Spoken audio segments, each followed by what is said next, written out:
there everyone, this is Sephiria and welcome to the Gamer 50 Plus channel. I am starting a little earlier tonight because we've got a lot to get through with this game. So to get started, I'm in the Euro server, European server. Then I will switch across to the North American server, where I have some pre-established characters. Tonight I am, or today, maybe your time, I'm going to have a look at the start of the game, and then come 8:30, which is my usual start time now, I will hop on to the other server and we will start there discussing some other elements. But let me just show you on here what it's like at the very start. And I may have to just turn the game sound off because there is some music that I can't seem to stop. And we do have an issue, of course, with this platform, with music. I don't feel like having any problems. So therefore I may actually have to mute the sound at some stage, but I do have the subtitles on so you can see what is going on. So let me just explain, and I will be explaining this again when I hop into the North American server. So when you first start, you choose your server and then you choose a new character, okay? And you can choose your gender is either male or female. That's the only option on this game. You can wear whatever you like, but it's either male or female. So I can make a female character. Your alliance. Now, there are different factions or alliances, if you like. They're called alliances.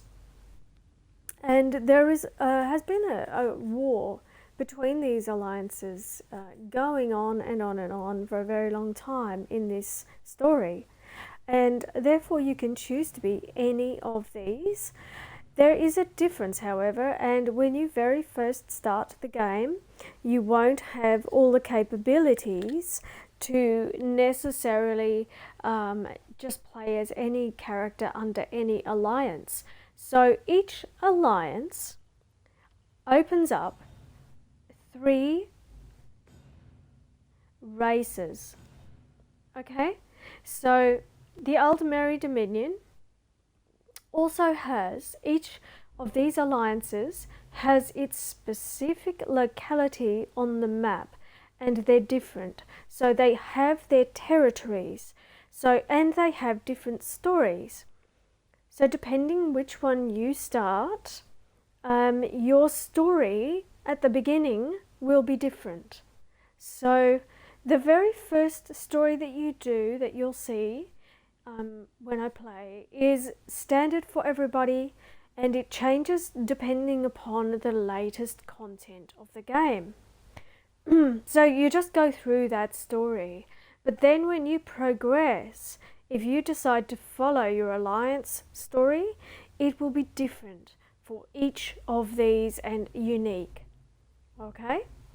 Now, you can read in every alliance, you have a magicka, a stamina and stealth, and here we are, another stealth character. So each of these characters has their unique traits. If we go back to the High Elf, you'll see that it says the High Elves reflect their magical affinity by increasing their weapon and spell damage, resource recovery, base magicka, and experience gain. These innate bonuses help to determine the race as proud and powerful spellcasters. Now, I can actually vouch for the High Elf as being very good as a magicka character. Okay, they really do excel as magicka characters. The Wood Elf. I have a Wood Elf who is a Dragon Knight. However, and also works as a tank. But however, the wood elf is a particularly good archer, and if you like archery, then this character is very good as a choice as an archer. And you'll see that there's skills there: improved archery, base stamina, stamina recovery, stealth detection, movement speed, and reduced fall damage, poison, and disease resistance. They have a lot going on, a lot of bonuses. So that I like the wood elf, and they are really nice looking characters. I like the way that you can change their faces and how they look. They're just really nice looking. The Khajiit, of course, is the cat. And Khajiits are pretty greedy. I like Khajiits too. They get pickpocketing and stealth in particular. So if you like the Thieves Guild play, or you like to be a stealth character, Khajiit is a good choice. All right. Now Imperial, you have to purchase, right? And there's a new race as well, but you will have to purchase those. So when Necrom comes out, I think there's a new race coming out as well. However, there's also Necromancer, but here Necromancer is another thing that you have to actually purchase. And I see how it says upgrade. So if you want to be a Warden or a Necromancer, you have to actually purchase those from the store, from the game store. Let's move on though. Let's Ebonheart Pact. Now this one you get to play as either a Dark Elf, and Dark Elves have good fire resistance. That's one of their best bonuses. And also, if you like to be a dual wielding character or a rogue, that is the Dark Elves excel at that kind of thing. So that's where the Dark Elf is really good. There is some kind of racial stuff going on, racist stuff going on within the game itself towards the High Elves. Really dislike the Dark Elves, and they make comments about them being smelly and all kinds of nasty things. So I guess if you were a Dark Elf, you might want to become an assassin and take down some of those horrible snooty High Elves. Just a thought. Anyhow, you can become a Nord as well. Now, if you've played Skyrim, you'll be very familiar with the Nord race. In here, we do have actually Skyrim within this game. Okay, so this game has everything, and it touches upon, or delves into actually, all the lore and stories of the Elder Scrolls.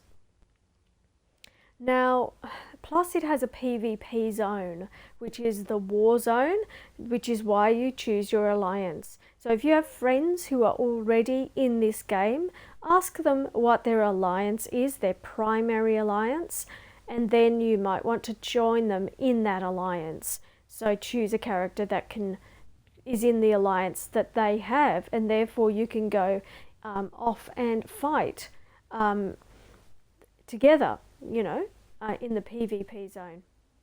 Anyhow, okay, so racial skills of the Nords reflect their strong and hardy natures, giving them bonuses to two-hand weapon use. If you are a berserker, right, in other games, in hack and slash games, if you like to be a berserker, use the two-handed, the big swords, this is for you. Choose a Nord.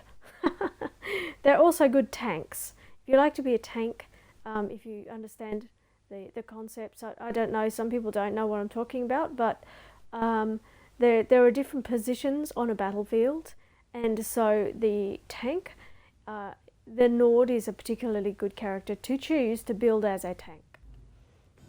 The Argonian. Argonians apparently can swim very fast. So if you want to explore under the water, look, the Argonian is the one, you know, to choose. They also are excellent healers. So if you like to be a healer, choosing an Argonian will make you an extra good healer. Okay? Now there's all kinds of groovy hairstyles and color combinations that you can choose to create your character as an Argonian too. Okay. If you are Daggerfall Covenant, then you get to choose between a Breton, who are particularly good and I would say pretty much on a par with a High Elf in Magicka. Okay, so the Breton makes a very good Magicka character, or Magicka based character, because you have Magicka health and stamina, okay, as the main components upon which you build your character. So you'll see that in a moment. But the Breton is, as it says there, they can cast a lot of spells without losing their magicka as quickly as other characters. Your Red Guard is your sword and shield, which in this game is by default a tank. Okay, so I'm actually going to be building a Red Guard tank and using the Dragon Knight style. So why? Because, well, I just haven't built a Red Guard Dragon Knight before, so I thought, why not? Because I've got Dragon Knights in other races. But the Red Guard is the sword and shield, so why not make a Dragon Knight tank? And just, yeah. I'm on the Euro server. I actually don't have any characters on this. It's purely like as if you were starting. It's fresh. I'm like a noob right now, okay? Just like it was my very first time, and I don't have any other benefits because it doesn't cross servers. So something I can tell you is, if you join a guild or you have your own guild, you have your own bank and everything on the North American server, you won't be able to access any of that on the European server. You have to start fresh, okay? And it's the same the other way. So if everything you have is on the European server, then when you go to the North American server, you will have to start again. You will have to, you may find that the guild that you were in doesn't even exist on the European server, or you'll have to look them up if they are there. And your friends, you will not be able to play online with your friends unless they are on the same server. Okay, so that's just one of the basic things about this game. As I said, there's a lot to cover, therefore I am, it's just why I've started a bit earlier. Okay, now let's see, the Orc. Okay, now the Orc also can cop a little bit of flack, from other players. In fact, I've had a little bit of nastiness from other players when I had a female Orc walking around showing her face, so I covered her face and no problems since then. I don't know what the deal is, but it's probably to do with Lord of the Rings. People hate orcs. That's all I can think, that the orcs in this game are not bad, right?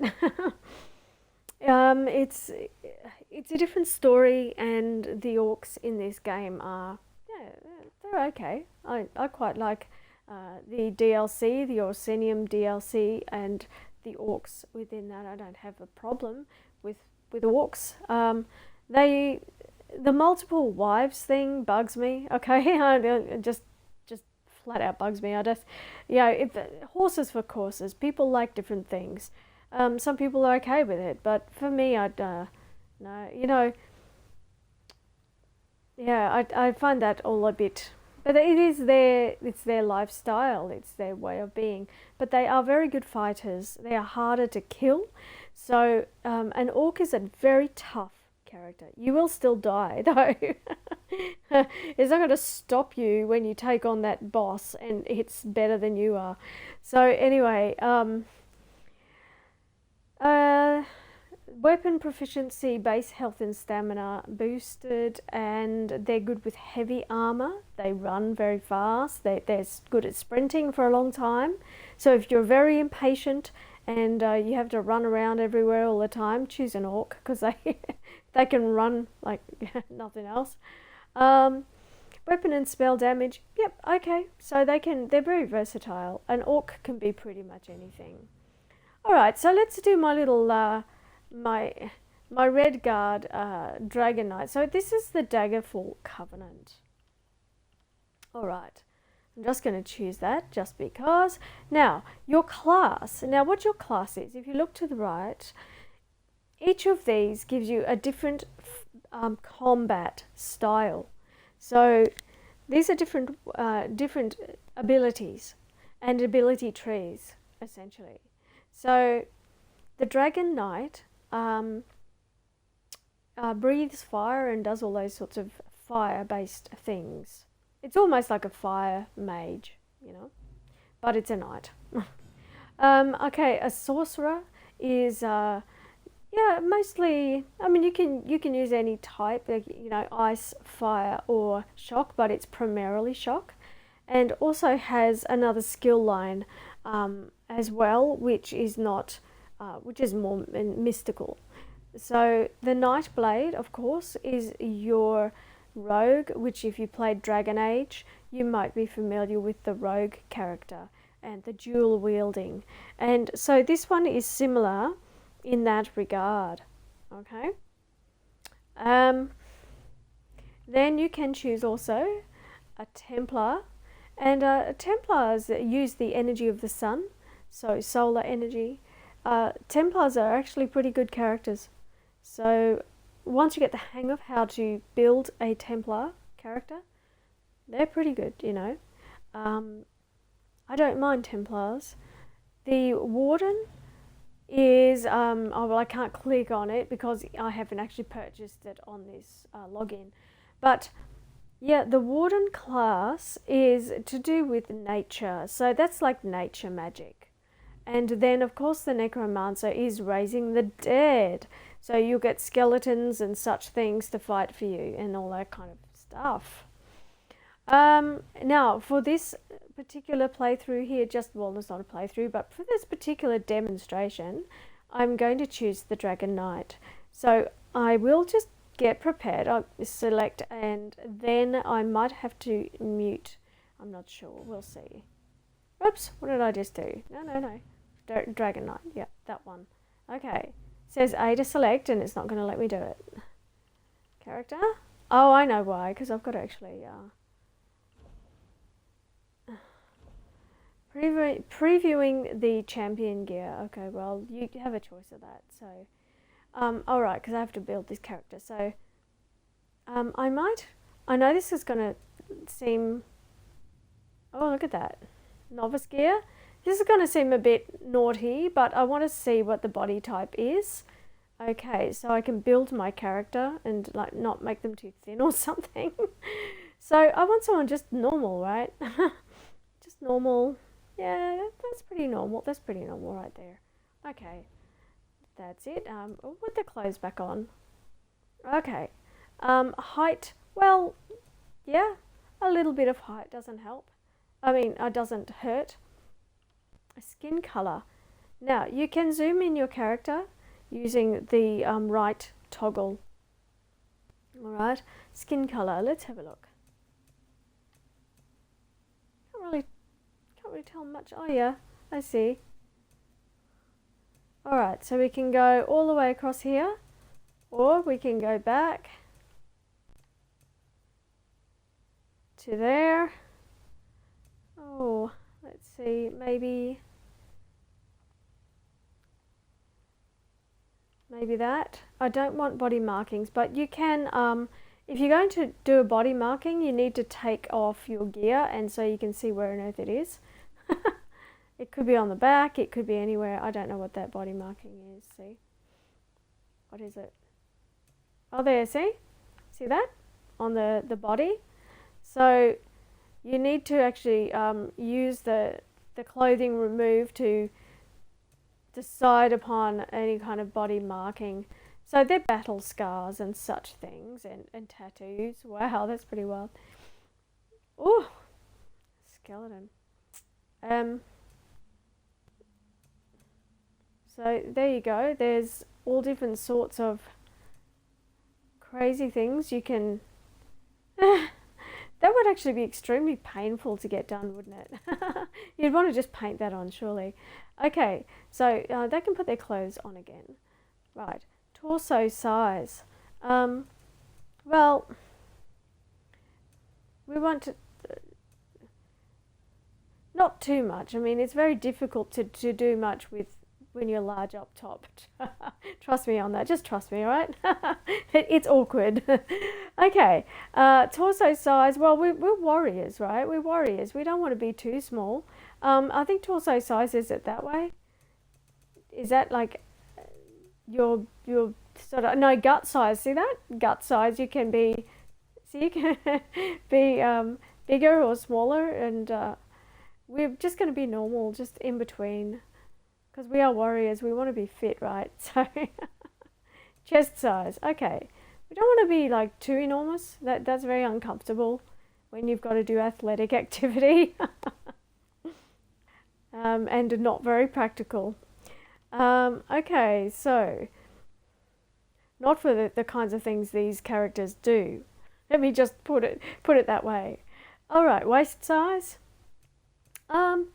Yeah, well, female, so want a nice little waist, right? So if at any point you can just have a quick look and just see, because this body will look different. You know, different gear will show the curves or the masculinity that you create, whatever you create in your character, however you want it to be. At least it's not cyberpunk, right? So we do actually have like a underwear on, which is a good thing. Arm size. Now, you can be really muscly, or you can be like super thin, whatever. It's not even that thin, actually. It's not bad. So, oh, nice little waist. So arm size, yeah, we want to have a little bit of muscle. Don't want to be too, you know, don't want hands to be too big or too small. Hips, bit of shape. Oh, now here's the thing. Okay, I don't know if this is just trendy or whatever, but you can increase or decrease the size of the buttocks. So the whole character creation thing, and you know, a bit of shape doesn't hurt, especially since if you're an athletic character, you are going to have your gluteus is going to be a little stronger. So let's just say leg size, yeah, you don't want to be too thin. You've got to have enough muscle to get around and fight dragons, right? So a little bit of muscle doesn't hurt. Foot size, yeah, we don't want to fall over. We want to have some decent, not huge feet, but don't want to look like a duck. But we do want feet, right? Head type, soft. Now this changes your face. There you are. That's angular, and that's heroic. So I'm going to go for somewhere around, maybe just a little bit there. Actually, it was quite good. Not too angular. Probably more towards heroic.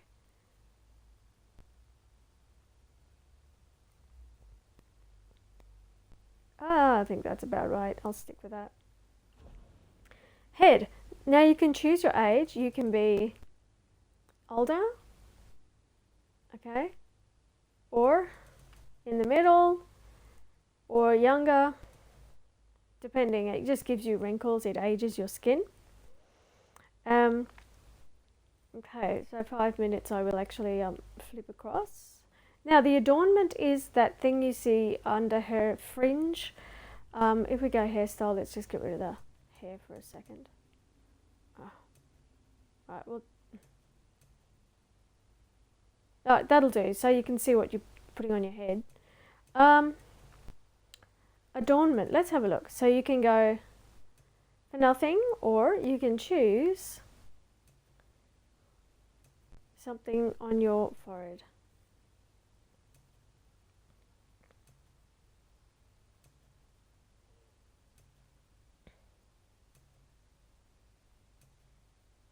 I just keep flicking through these. I guess I've got some kind of super glue that they developed in this time. I'm not sure what that is, but they seem to just hold fast to the skin. And of course, you can just wear a flower if you want. Right. So this game is inclusive in that even though you can only choose just male or female, you can. It's inclusive in the way that you can play, colours you can wear, or clothes. So it is friendly in that sense, inclusive, I would say. And I don't actually want any adornments because you do actually get them in the game itself as well. So hairstyle, yeah, we can have a look at those. Yeah. And they are different. The hairstyles differ between the races as well.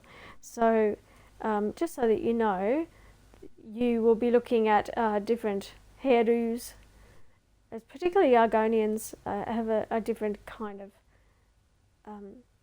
have different sorts of hairstyles particular to them.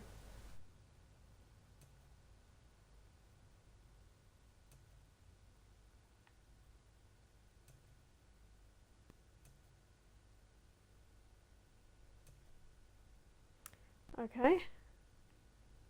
A ponytail, hair out of the way. Out of the way on the battlefield, I think. No, I see. It's all very pretty and fancy, and it's okay if you're a sorceress. If you're a magic character, sure, but if you're going to be a tank, that's probably not a good idea because your hair's just going to fall out and then get in your face, and that's the reality. Although it's a game, so it doesn't matter, right? Yeah, it's a little bit too pretty. You don't want your hair in your face, just not at all. Some of these are quite nice though.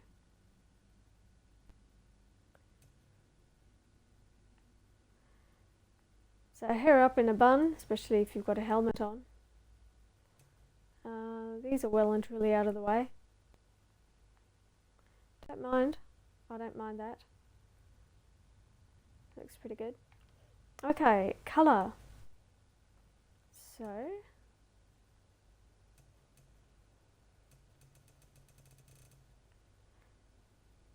alright, it didn't want to change, so anyway, we'll start there.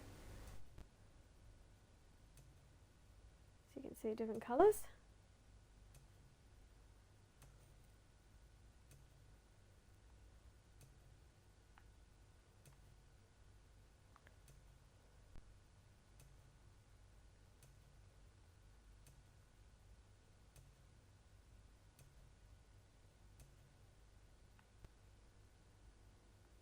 So got a slightly lighter brown there. I might just have to adjust my screen settings for a moment. I've got the eco setting on at the moment. It was just a little bright the other day for my eyes, so let's just turn that off. Oh, just down on low, I guess. That's okay. Better, now I can see. Hooray! Okay. Well, we can go for a red colour. Look for something that suits the skin. What a burgundy, isn't it? I quite like this other colour of red. That's quite sort of, yeah, suits her skin, I think. Head marking, okay, well, there's various things you can, see that? Okay, so,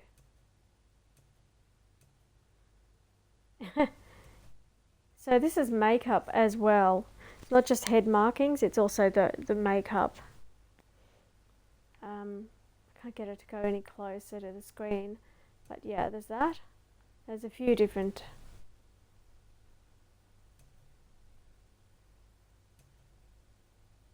That's good if you're a rogue, I guess, some of those. That one maybe. Whoa, if you're a vampire. Did I just tap the hair colour and go into the wrong colour? Let's see. No, I'm liking this kind of rich colour here. Okay, head markings where there you are, some lipstick. And blackout.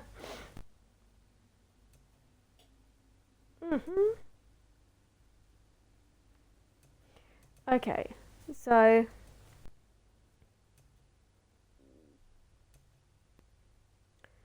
lipstick I don't think is very practical on a battlefield, but you know, if you once again just want to be a craftsperson or something like that, which you can do in this game, you go out and fight, but you can just focus on being a crafting person in the long run, which is just fine. So yeah, I'm not sure if I want to have anything at all, really. This character looks really good without. Just has a really nice looking face. Doesn't need all of that fandangle stuff, and you can get some things along the way too. So, okay, now you can go and change the shape of the character's face and all of those things if you want to. I might just increase the cheekbone size a bit. There we go. And cheekbone height maybe. Is that lower or higher? Can't tell. Oh yeah, slightly higher.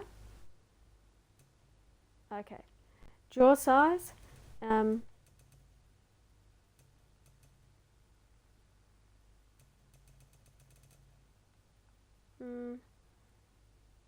Okay, so that's a width of the jaw. So we're a warrior and a tank, so I want my character to not look, you know, too delicate, really. Ear size. Not too big, but a little bit bigger. Ears were a bit small. Ear rotation, so you can have the ears sticking out more or flat back against the head, whatever you prefer. Height, you can move the ears up or down. If they look a bit weird, you can kind of shift them to where you think is best. And the ear flare is, I'm not sure if there's anything for this, but particularly noticeable in the elves. So when you do an elf, you'll notice that the ear tip flare is going to become something a little more important. Now you can test the voice.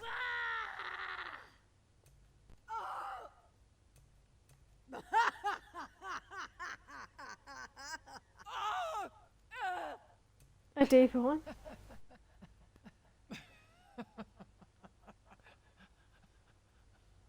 Doesn't really suit her, does it?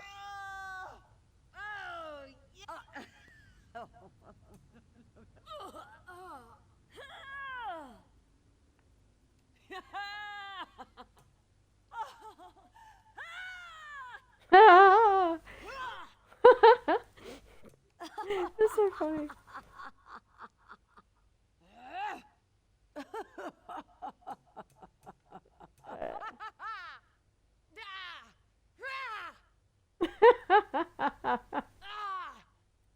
I think I like that one.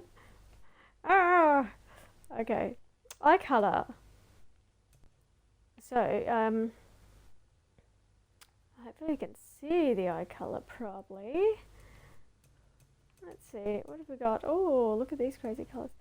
So white. Oh, we're a dragon knight, right? So look at the eyes. Red. Ooh, I don't know. What's that colour? I can't really tell, but I like it. So I think I'm going to stick with whatever that colour is. Eye size. Do we need our eyes to be any much bigger? No. Her eyes are just right. I don't want to mess with it. Separation, eye height. That goes up.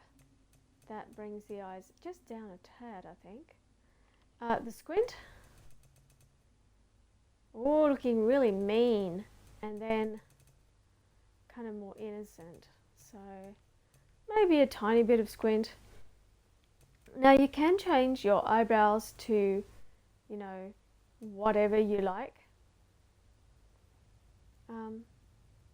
That's quite nice. That's very natural, actually. I'm happy to keep that. Eyebrow height, might lift them just a tiny bit.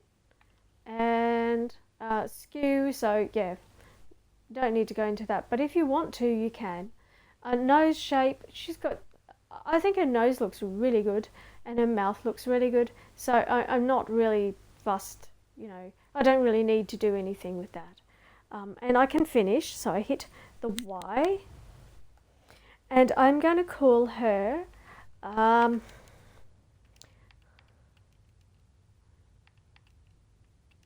Sapphira.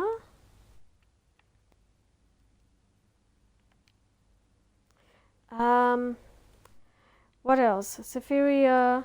I'm thinking of something that is fiery. You know, I know that's tacky, but if we're building a dragon knight, also, well, this one will be a stamina, primarily stamina-based dragon knight, being a tank. So, in that case, we can go for something, because they have poison abilities as well. So we can go for something more, Sapphira, and then maybe something to do with a rock, like a fire opal, or what can it be? Let me see. Maybe I came up with the name Flammata, which is you know, flame. So I guess I can use Sapphira Flammata.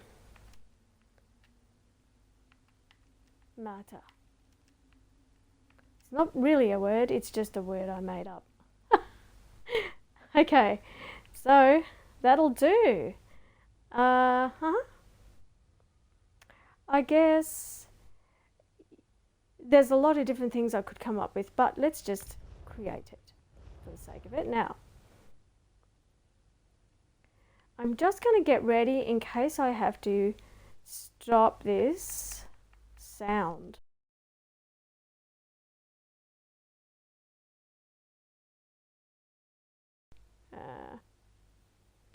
Will it take us directly there, or do we have to listen to the storyline? I'm not sure. No, we're good. We're already there. Okay, so you land here once you've created your character.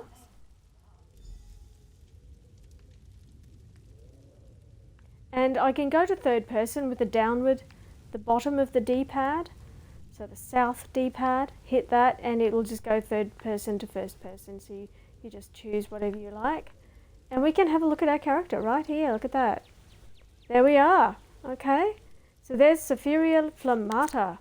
Good to go. And I don't think we have any abilities yet. We can dodge roll, jump, punch. Alright. That's where we are.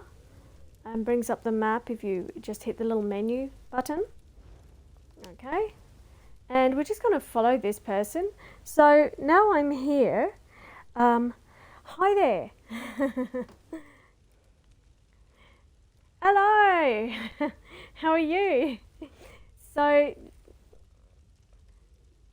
alright, let's get on with it, and then I'll hop into the North American server. So we'll just go through this first part, and then I'll jump into one of the characters and I can show you a few other things. I think at this stage I can't really show you too much, so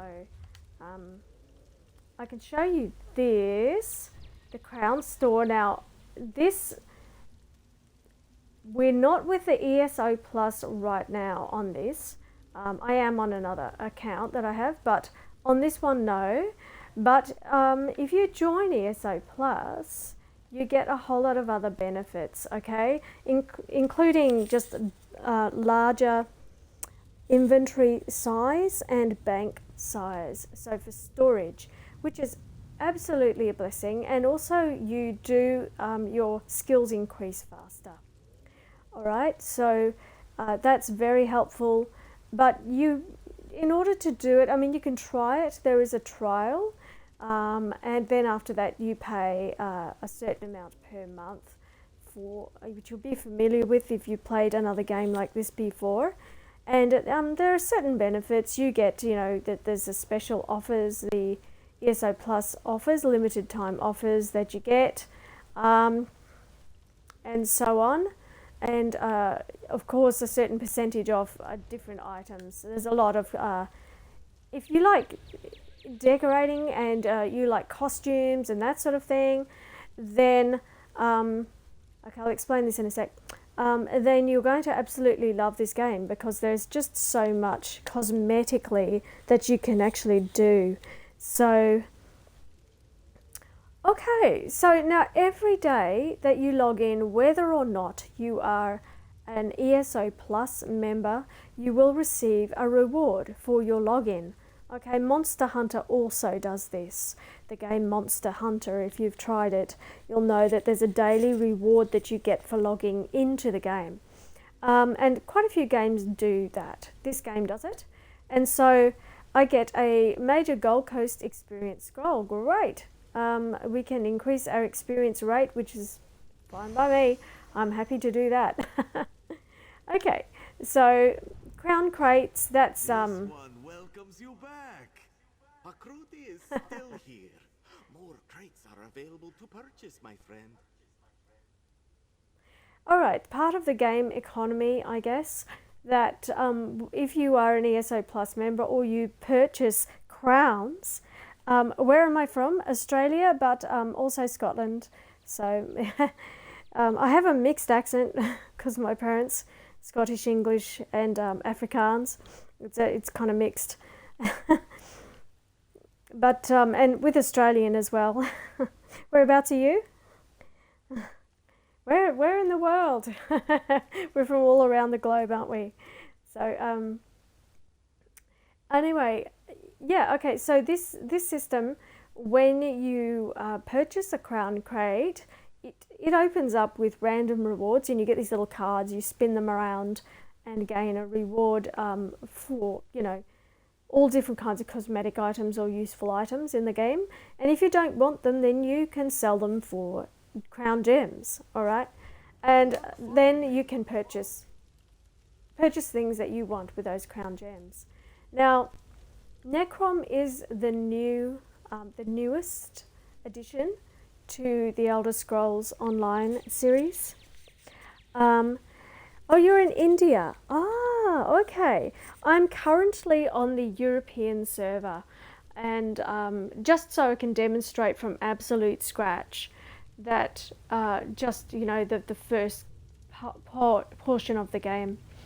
And High Isle is the other more recent component to this game. So these are different stories that that you can purchase, and they give you different rewards. Okay, all sorts of things. So, all right, so you can have a look at this in your own time. But the store is huge. There's a lot in this store, all sorts of things you can buy if you so desire. All right. So let's get on with it. Now, first thing I'm going to do in here is I'm going to go to my options, and I suggest you do this straight away. Go to options and start going through these options. Now, I want the NPC subtitles on in case there's music and I have to switch the game sound off. Although I've had the music switched off, it doesn't always work, which is annoying. Master volume, see the music off. Music volume, which, I mean, the music's really nice in this game mostly. There's a few annoying tunes, but mostly it's good. sound is on, and all of this is fine. I don't have any issues with that. I turned the combat music off too. Gameplay. I don't like the vibration on the controller, so I always turn it off. You can hide your helmet if you want to, so you just switch that on to get rid of it. This is for your horse. The upgrades will show on your horse if you don't want anyone to know how far along your horse is. Then please add you. Are you on the Euro server? Oh, okay. Well, I can have a look. Okay, just give me a minute to go through this. So, yeah, and all of this is to do with the horse. Limit followers in towns. Okay, that's quite a new thing. I don't know why you would do that, but I suppose you could. Companion reactions, yeah, normal. So you can get companions in this game now. That's quite a new thing. And you, yeah, so if they annoy you, you can reduce the amount of reactions that they have to things. And they can just be silently by your side if that's what you prefer. If you like a little more interaction, turn it up, you know. So it's very customizable in that way. Passenger preference, okay, so they're with you. Combat cues, on or off, you can turn them on, especially if you're just starting. Custom colors, don't worry too much about that. Prevent attacking innocents, turn that on. You don't want to attack innocents because you'll just end up getting killed by the guards or something. And you can't kill the guards in cities, by the way. In this game, they're not killable. So basically, they have the upper hand. There's nothing you can do. You're just going to have to die or run away very fast. Quick cast. We want quick cast ground abilities on. We want companion ultimate auto cast. Yeah, all right. Consolidating area loot. Yes. Auto looting. Yes, but we want to turn off auto loot stolen items. We turn that off. Prevent stealing place items. Turn that on because the amount of times you will accidentally click something, trying to aim, it just happens. So because there's things on the tables and you're trying to aim at the person to talk to and you accidentally click something. So yeah, just have that on in case. Okay. Loot history, on or off, it's up to you. Default soul gem, gold purchased or crown purchased. There are different types of soul gems. Some you can get from the store. What's Yeah, be there in a sec. Okay, Satya. Okay, so right, so yeah, for now we're going to be just picking up the soul gems in the game and filling them using the ability. So we'll just use that. Tutorials, we have the tutorials on, and that is it for the gameplay. So we can go back, and then we just want to, if you need to if you have problems with getting giddy in games, you want to, yeah, I'm on Xbox, that's right. It's turn the screen shake off, okay, and you can adjust these to your own liking. Now what this is your aim, okay? So I've found that sometimes it's across too far to one side. See where if I go into the dark corner here, see where that cursor is? It's far to my right, like that's too far to my right. Like I can't fight with that there. That, you know, I'm going to be trying to hit something straight in front of me. So basically you can just go to, where is it, camera? Okay, and you just want to go, where is it, position. Let's move that back a little bit more. Horizontal offset. And let's see what that looks like. That's not too bad. It's still a bit too far to the side for me. I want it in a little closer. Each has you'll have your own preference, but crossplay's not available. Oh, Yes, it is actually because it's a live online game. So as long as you're actually in the game, it's available. So you've got to be in the same server. All right. So, but you actually can't. I don't think you can join me until I'm through the first part of this quest. So when you first start and you do this the beginner quest, you cannot link up. You can only link up once you've completed this first quest and you go out into the world. I know because I've tried before, so you have to actually be out in the world beyond this quest. So that's why I'm saying, yeah, is EU but PC. No, that's fine. That's fine. Yeah, we'll be able to find each other once I'm through this and we're in the world. And I've got your name here, so I will actually look you up in just a moment too. Okay, so let me just get this combat thing happening though. Otherwise, I won't. I'll be missing my targets, which is not good. We don't want to be missing targets. That's not cool. Okay, there we go. That's not too bad. Okay. Boom. Gotcha. All right. So press A to interact with objects and in the world and such. Okay. So social. Let me see. Friends, is it? Now I don't have you here, but I can. I think I can look up people. How do I do that? A group. Okay. Online. Do not serve online. Okay. Friends. And okay, this just finds friends on the actual Xbox. I don't know. I wonder if I can find you. I'm going to try. Okay. Let's see if just out of interest. Then it's good for us to see how this works anyway. So SAT. Is that working?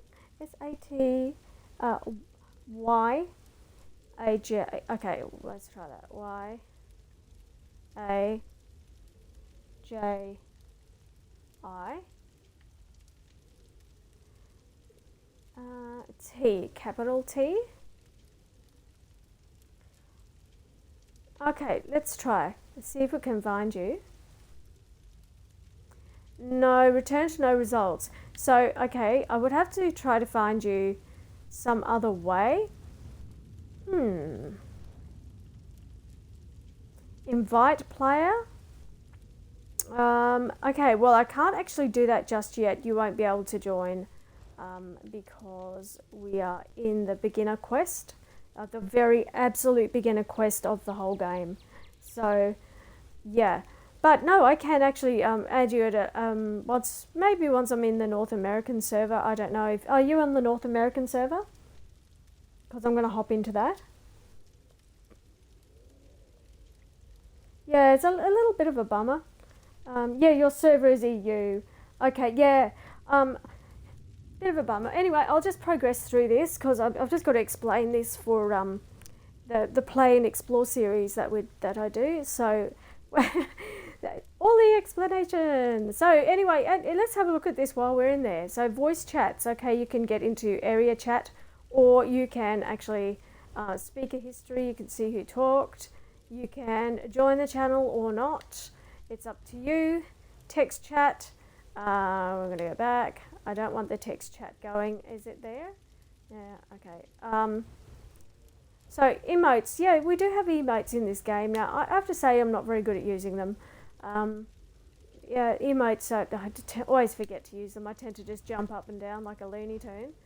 But Guild Finder, now you can look up different guilds and join different guilds.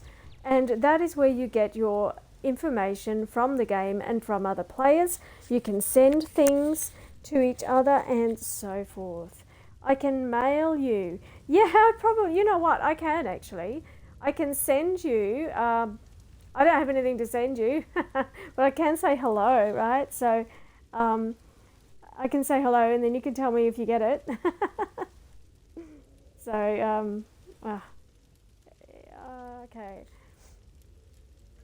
I think I'll just, let's do this, okay? So it's S-A. Just tell me if I get this right. T-Y-A-J-A-I. J-I.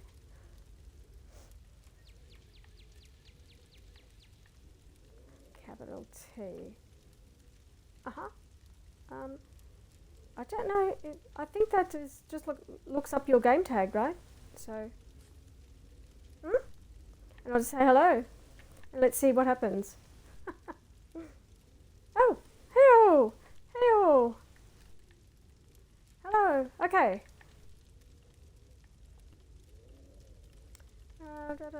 Send. Unknown player. Okay, it doesn't know. It's not sure. All right, well, we tried. Never mind. Let me just move along. Let's get on with this. Okay, so you can adjust that setting there. Now, there is something else I just want to touch upon before I forget to mention it, and it's pretty important. So, your interface, right, so you can have either your character's name or your gamer tag. It just depends what you want. So, for now, I mean, I'm just going to put the character name up there for now, and we group revive counter. Okay, house tracker, quest tracker, quest givers, all of this business. Quick chat enabled. Okay, well, just leave that. So nameplates. All right, so I'm going to turn them on. So that tells me people's names. If I come out now, see how she's got a name above her head now? And so all players will actually have a little nameplate up above their head. It just helps you to find the NPCs in this game. So I find that really useful. You can turn them on and off at will. That's fine. Don't think we need any of this. Social. Now, you can turn the profanity filter on or off. If you are playing with friends and you all swear a lot, I think it actually makes the sound stutter when you're trying to talk, because it cuts out words, so you won't be able to understand each other very well. So I mean, if it's like, you know, a game between friends and you know, cursing and swearing and carrying on, I'd turn that off. But otherwise, if you're in towns and you don't want to hear that sort of stuff, then turn it on for sure. Now, auto decline duels, I'm turning that on. I don't like, okay, if I want to go and do PvP, I will actually either do that within a guild itself, where there's a PvP practice area, which I have a guild, and I actually, you know, will show people things and help people with their PvP skills. That although PvP is not, player versus player, is not primarily my play style, I have done some and I do know some things. So it is an area for people to have a go, fighting each other and learning.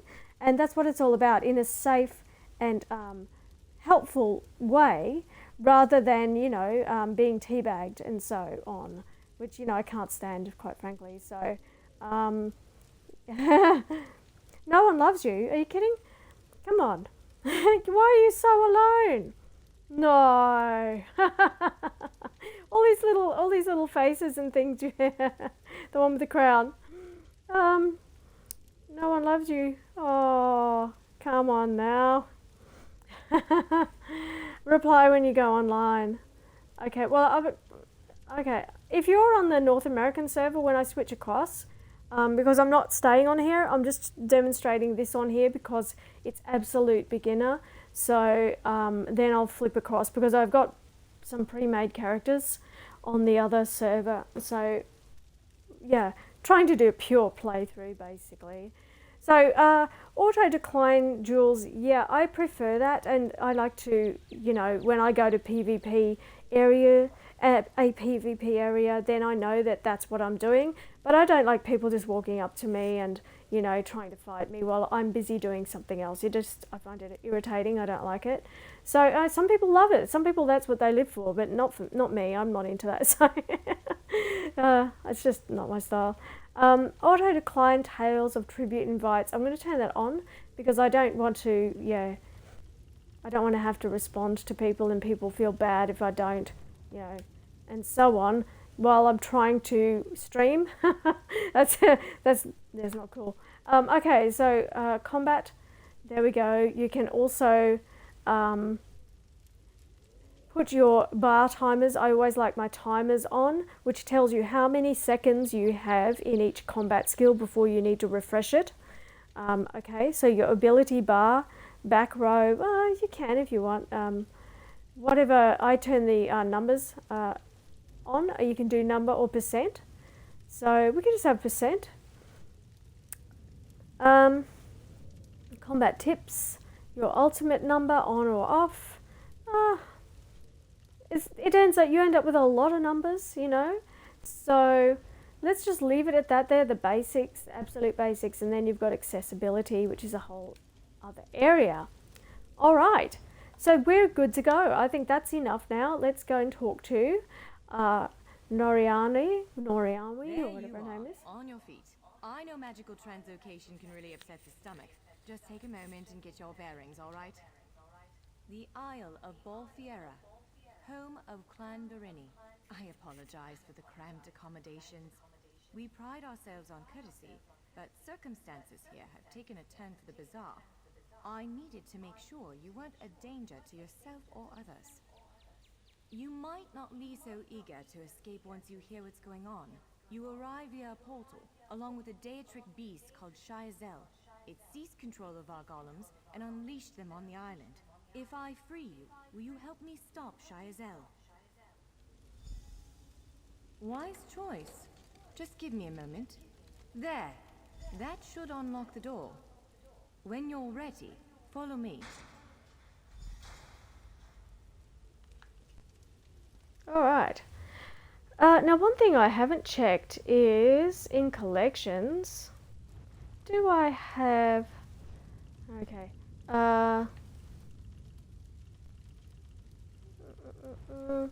In appearance. Yep, there you are. You can hide your helm. We don't have anything yet, so I was wondering if there was anything I'd collected from the North American server. So once again, another thing to note is anything you collect on your North American server there in collections is potentially not available, but particularly cosmetically. Yes, we have to go talk to you. There you are, free as a spring cricket.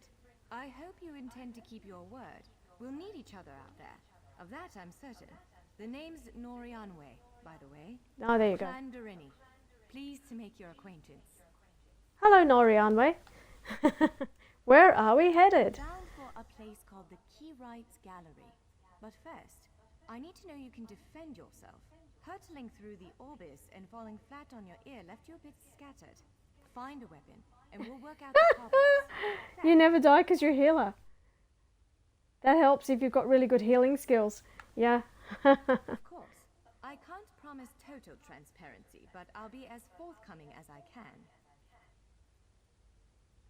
The Key Rights Gallery is an ancient substructure of Bolfiera Island, built long before my clan arrived.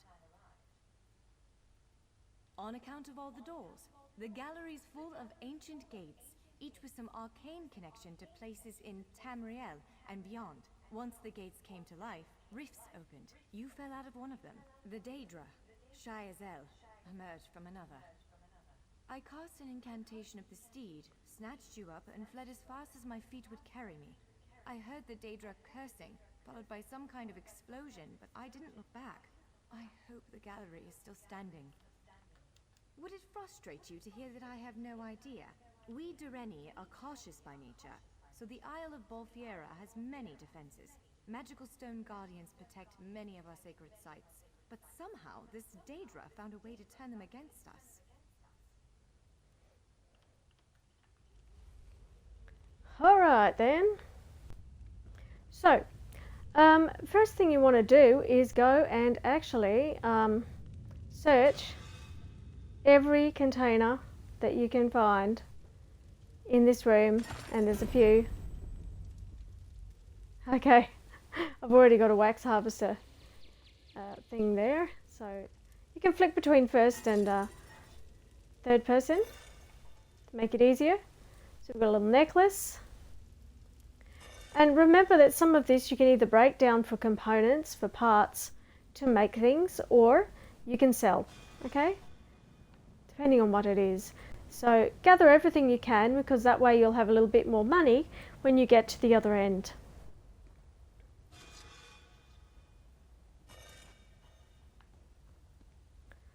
Some of it's useless. It'll tell you whether it's actually worth anything or not. So that's worth checking too. There's another cell. Okay. There's nothing in there, was there? Alright. No. Nothing there.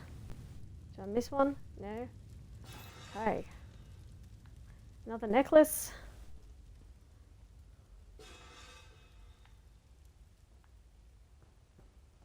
Okay, so here we go.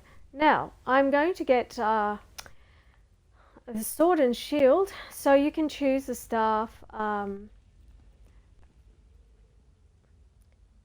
daggers, what else have we got here? A great axe, or a sword and shield, and for this character I'm using sword and shield. Like staves and great axes will take both hands to use. You can pair smaller weapons with a shield, or another weapon of that size. The choice is yours.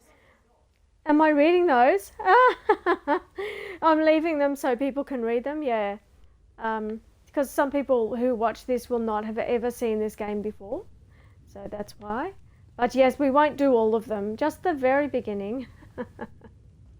I won't bore you senseless. How about that? Now, any more urns? What did I miss? Can I be a loot hound? Okay, let's just get, what's that, a rawhide belt. Oh, look, see, I've got a recipe. We'll learn that. I don't really want the bow, but I do in fact want to get the healing staff. I'll grab a fire staff. It's worth actually equipping each of these to get the skill line, so that you actually do have the skill line. And we'll just take an axe and well, why not one of each? Daggers, let's get everything. We can open up the skill lines. That way, at any stage, you can switch your character around and turn them into whatever you want, actually. So, what you want to do is go into your inventory, and we can read that. Just click on it. There you go. And that has opened up the skill line of provisioning. Right? Now, we've got these items. And of course, we have our experience scroll there, which, yeah, let's do it. So we will go up in ability pretty quickly. So we can equip any of these. I think that one suits you. If you change your mind, feel free to take any other weapon you want. Now, let's find a spot to practice. I'm not actually doing that skill line, but anyway, it doesn't matter. Other one. So yeah, so basically, yeah, our clothes are nothing to be excited about really, and this does not give us anything at all at the moment. However, should we pick up we can put a what do you call an enchantment? Enchantment on there. Okay, so should we pick up one of those runes, we can actually do that. Now, I've got an iron girdle. I'm just going to chuck that on for now. And we don't want offhand, we want main hand. We can go the sword. And then we'll go offhand will be the shield. And that's my sword and shield skill line. Right there. Alright. Guess what? I just realised.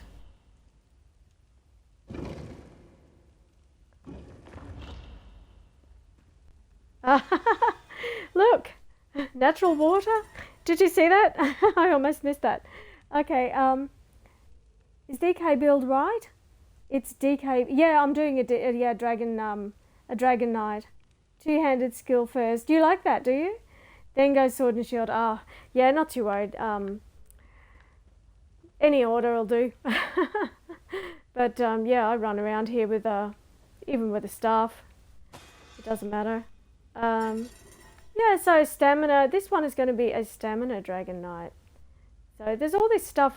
If you don't know, if you're only new to this game, then it's a lot like I think World of Warcraft in that, you know, there's different Yeah, check everywhere. See that? There was a tiny one on the floor there. Let's keep going then.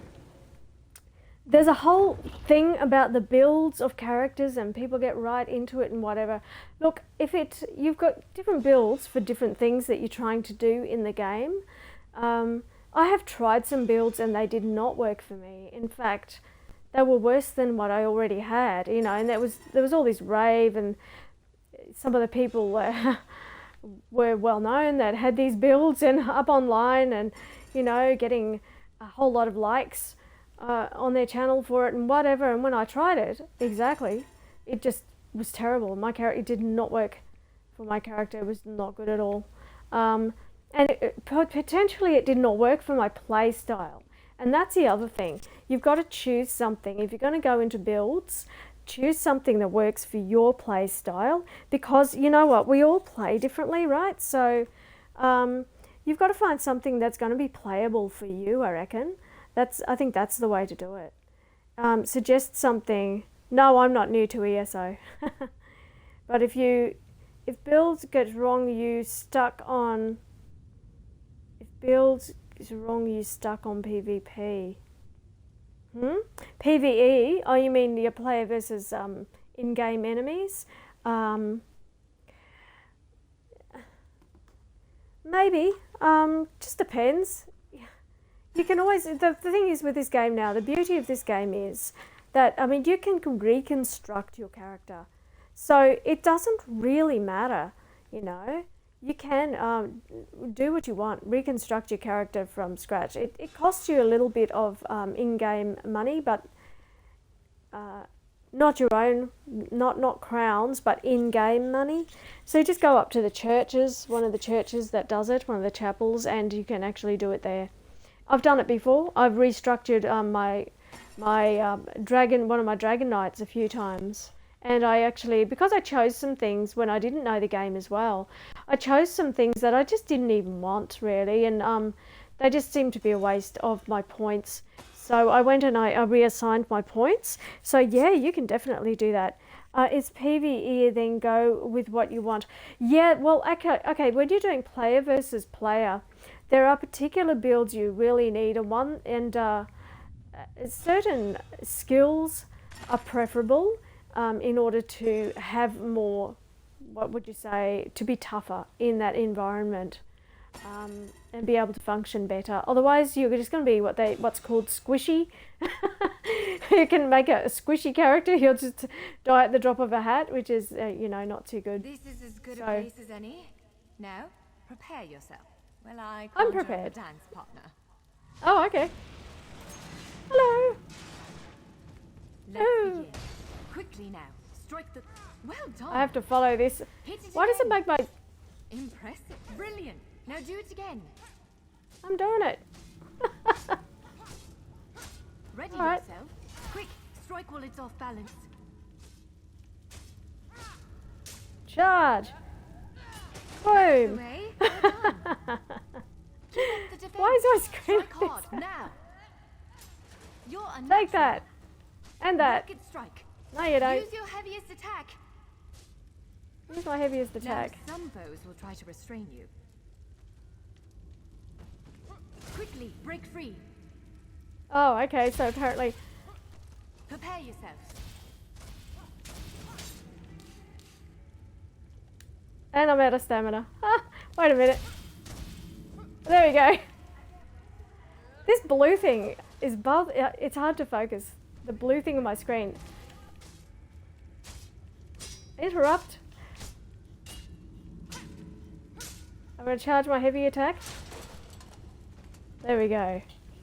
Hey.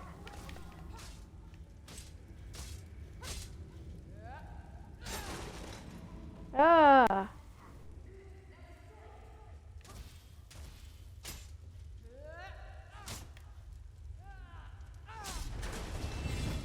Alright. I can now claim some rewards, and it'll give you the whole spiel about leveling up.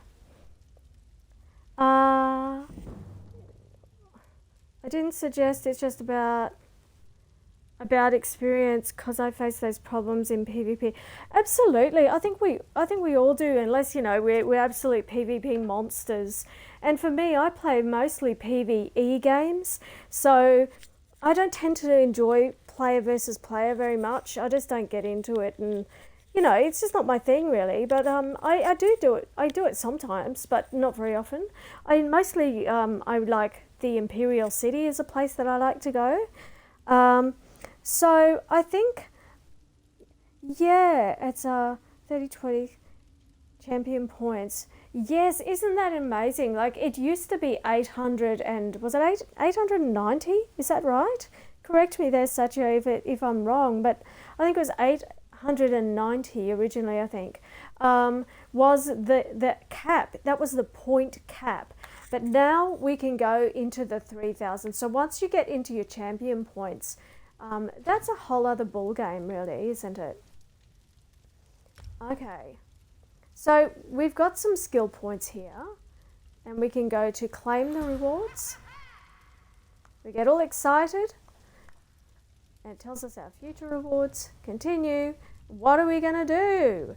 Well, do we want health or do we want stamina? Well, I think we're just going to have to keep building the stamina at this point, right? But I always like at least 1 point in health. I know some people go all out in magicka or stamina, but I don't find that gives your character a lot of strength, really. So I prefer just a little bit in the health as well, and just that extra I find helps, particularly if you're tanking a dragon or, some very, very hard boss. Yeah. Experience, yes. I mean, definitely, yeah. So it is all experience, really, isn't it? What do we want? Do we want... Stonefist takes... it's really good, but it takes a lot of stamina, so... I think we'll go for the whip first, or the spiked armor. You can have a look at what they are. Does it do any damage? Oh, yeah, it's returning a bit of damage. Yeah, okay, well, it's more spiked armor, then we'll have another one up pretty soon, so... yep. So, where do I normally put my armor? Not there. I don't like it there. I want to assign it to there. Okay, it's my armor slot. Okay, so you see that I've got the one hand and shield. So if you use a weapon, equip that weapon, and then you actually start to use that weapon, you will open up the ability tree. And actually, let me show you again quickly. So if we go into our skills here, and I open this up, you can see that I have all of these abilities plus passives. All right.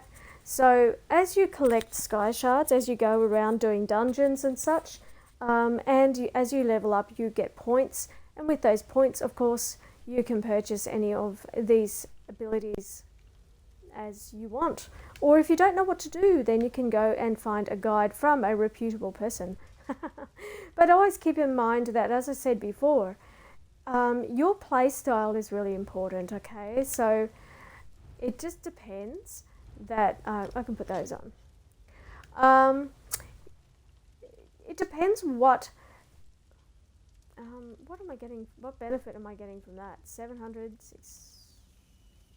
the iron girdle's actually better at this point, so I'm sticking with it. Depends on your playstyle. Find something that suits you. Alright, they've got to talk to her again. With moves like that, the Daedra doesn't stand a chance. Yes, I'd say we're ready to set out. Okay, let's go. Alright, so, which way am I going? Are we going this way? No, I have to talk to her yet again. Okay. With moves like that, the Daedra doesn't... To reach the Keyride's gallery, we have to make it out... Well, it begins with a door. I believe Shire's... You can read this, just pause the thing if you want to read it. I can't say anything with certainty. Let's go. Now I can go. Alright. There you go, better? Okay. So, in here, when you come through, you'll find, once again, you've got some urns to search. And just search, and anything you don't want, you can destroy from within your inventory as well. So, what do you got there? Something. Oh, more decorative wax, which is important if you like to decorate and you want to make furniture. You will need decorative wax. Take it from me. Okay, so I have something else there to quickly learn, and it is this recipe. Okay, so I always like to get my provisioning skill up. You know, I find that beneficial. As you level up, you will find things in a higher level. See that? That's level 1 dagger. It's not worth any money, so we can actually just destroy it. Just push down on the button and just destroy. We've picked them up, but they're not worth anything. Sometimes they are, so always check, because you need all those dollars when you first start. So Exile's dagger, there's nothing there. I can just use that to equip if I want. I'll probably find them somewhere. So yeah, we can actually we can equip a great axe if we want and get that skill line as well, or not. It doesn't matter. So yeah, let's equip a great axe, and let's go and attack some things with our axe and open up that skill line, and then we might try a few others so you can see what they're like. Okay.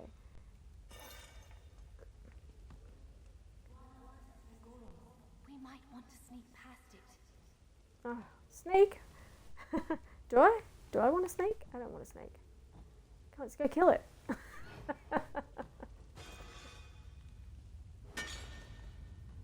Okay.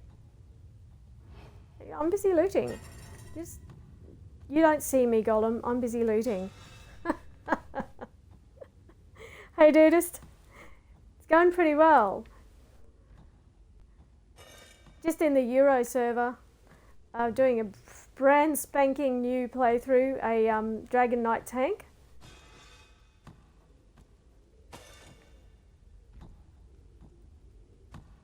So now there is no, I don't think I have the execute just yet. It says right trigger as a sneak attack.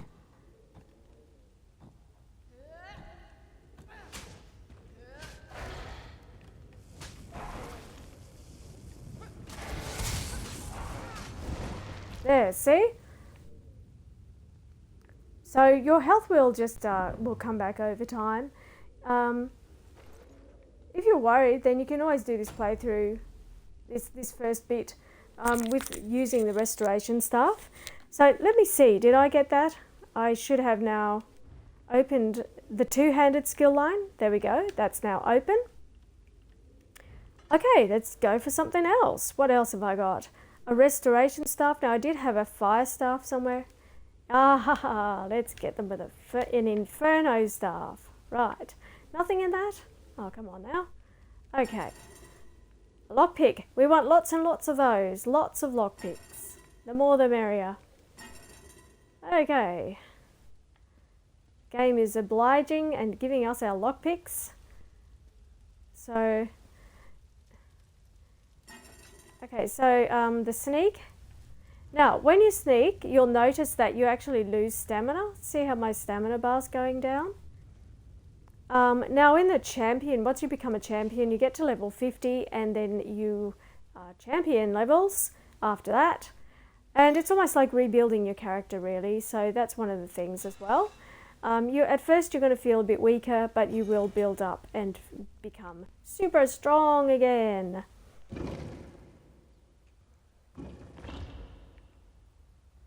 Now, we want to keep on going and loot everything we can find. There's something there. There it is. Okay.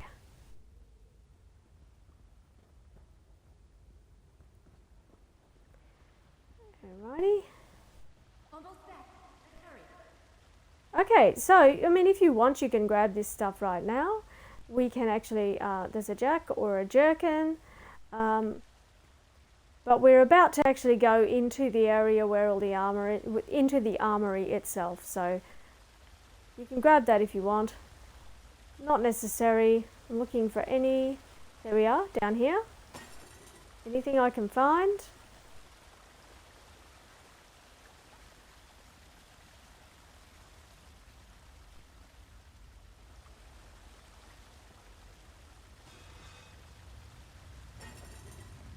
Alright, so we do have some homespun gloves, but some of this we will just end up eliminating probably. Right. The entrance to the Keyride's gallery should be east of here. Let's head out. Okay. I'm going back because there's an armory and we didn't get into the armory, so we are going to go find it.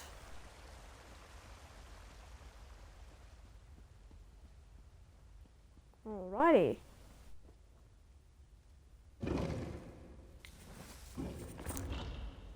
Now, did I get those? Ah, worth another look. Okay. There we are.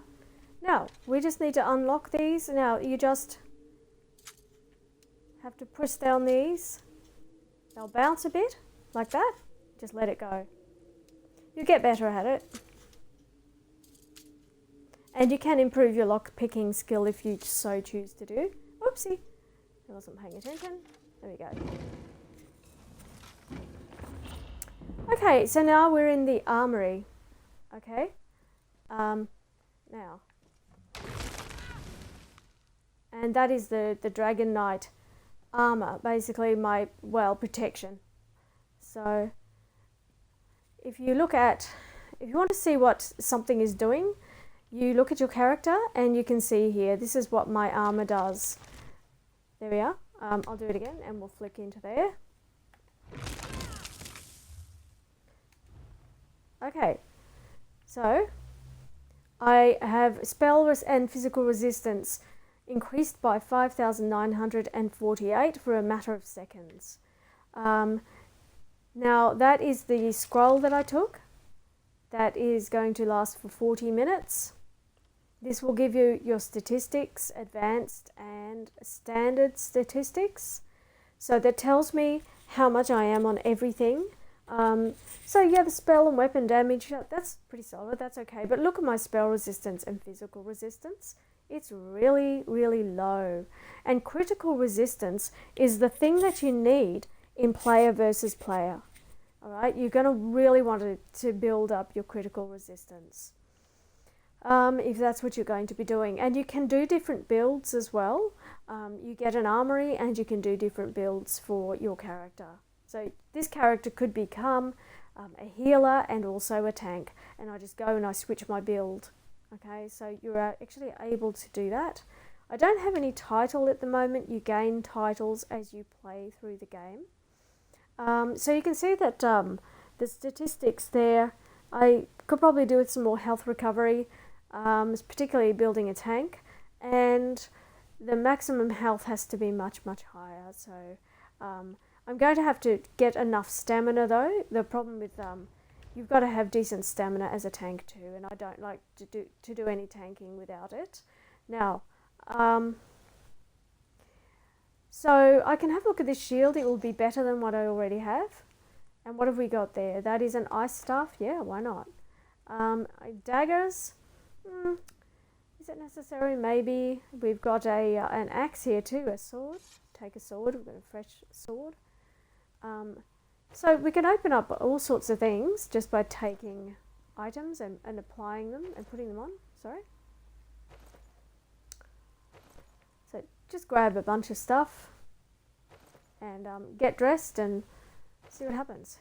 So what have we got here? Braces. Did I find braces? Helmet. I haven't found that yet. Do I have guards? Don't know. We'll just keep going. So what's that one? An Inferno staff, an upgraded one. Pauldrons. I didn't pick up pauldrons. And one of those. And the boots. Alright. And now, if I just go and I can go around here, of course, and pick up everything out of these urns, but a lot of it is armour. But there you are. See, I got a recipe. So you find recipes in containers quite often. You don't have to always buy them. You just go and do a couple of little dungeons and things, and you'll pick up lots of recipes. Yeah, no problem. We can't actually use those, but this urn here has some things in it. So different provisioning items and so forth. What do we got there? An inferno. We want a healing staff if possible, to replace the one that I've got. A restoration staff. There we go. Ice staff, I picked one up. And we don't have lightning yet. I can't find a lightning staff. Okay. So, let's just get dressed and just put those on. Now, I am going to pause just for a moment. In my main hand, I will go... Oh, actually, we want to just put the gear on. So, anything you put on, that's light armour, it'll tell you. Light armour and medium. So I need actually a piece of heavy armour there too. But you will continue to pick them up anyway. So let's just get a light armour skill line so I can just show you what I'm talking about. Once you have enough pieces, skill line gained, light armour. See that? Okay, so your light armour skill line will actually give you magicka. Your medium armour skill line will improve your... I'll just put heavy on. But there we go. I've got the heavy armour skill line now. I must have had something on. So I need a few pieces of... There we are. Of this one. There we go.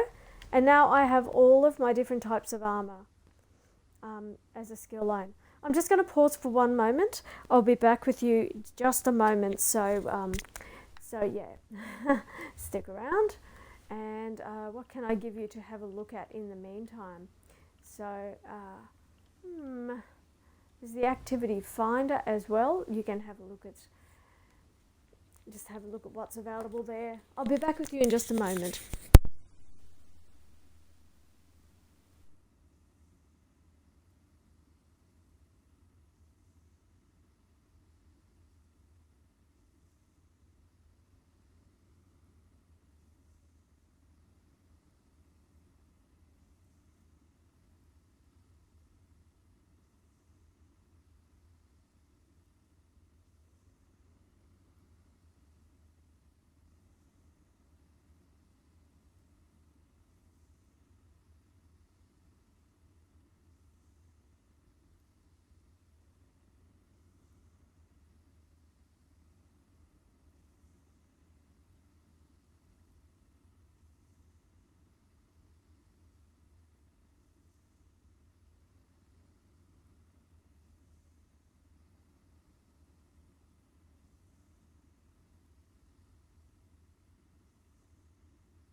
Okay, I'm back. So, just had someone at the door. A kitty wanted to be let in. Okay, so now we can have a look at our skills. We now have opened up the light, the medium, and the heavy armor. Now, each of these, when you look at them, they have a special ability, they have the bonuses, and they also have the penalties. Okay, so you want to choose a skill line that complements your style of play and what you're trying to do in the game. All right. So what else have I opened up? Okay, well, we'll have a look at the medium. All right.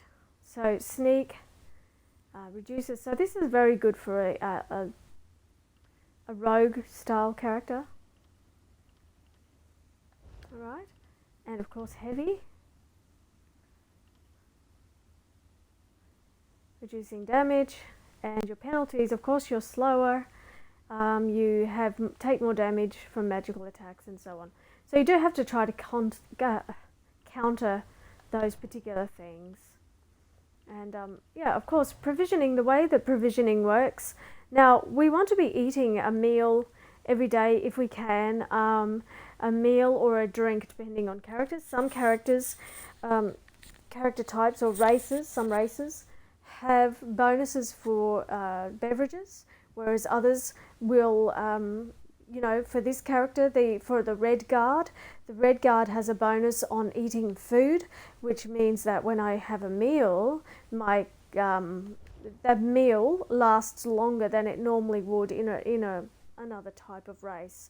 So it will, you know, it will just last a little bit longer than it would otherwise. Okay, so we have a look at our capacity there. We have a bunch of stuff that we're just not going to be able to use. I am going to wear, however, a few things that will give us a bonus. See, this gives us maximum health. It increases our maximum health. So if it has something like that, and I can just get rid of these, I only wanted them to learn the skill line. I don't need those either. So let's just lighten up our inventory. We don't need all this business. What have we got there? Medium gives us a bit of stamina, I guess. Is it necessary? Maybe not. I'm happy to just whack on some of these for now. Stay in our heavy armor, and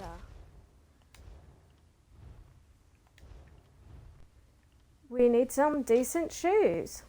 That looks better. There we go. These traveller's boots I'm not so sure about. They looked a bit crazy. Okay, so what have we got on the head now? I do need something better there. This one has health. I'm happy to wear something that's going to give me a bonus. So yeah, I'll get rid of that. And shoulders, I don't think I have anything better. I could wear 2 light and then the rest heavy. So you need 5 pieces of any type of armor in order to ultimately unlock the bonus for that type of armor. Okay, so now what do I have here? Just a whole lot of pewter necklaces. That's a level 1, that's a level 2. I don't think it makes any difference really with that because we don't have anything on it. But if I pick up some enchantments, I will actually be able to do something with that. Now, I did want a hat somewhere. I can keep looking and I did need a better shield. If I could find a shield with some bonuses, that'd be great. Not that I will, but not yet. So, let's scroll back up. My main hand, do I have anything better? No, because I will reapply. I'll probably just get rid of some of these. Yeah, they're not worth anything, so we'll just get rid of them. And I'll keep myself a sword and one of these. We'll get rid of that. I don't want that. So I'm just equipping the staff to open up the skill line, that's all. And once I've done that, I'm just getting rid of them. The restoration staff we don't need. We've got this maple restoration staff now. Okay, well that's everything there. So I'm done with that, and I can just check any other containers that are around this room See if we can find anything of use. Some ginkgo. What else might there be? A lockpick, definitely useful.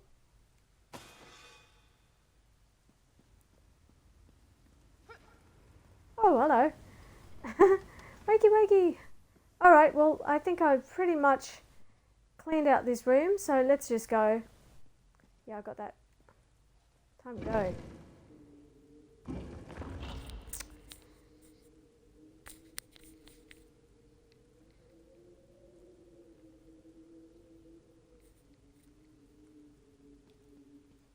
So we need to get back outside now.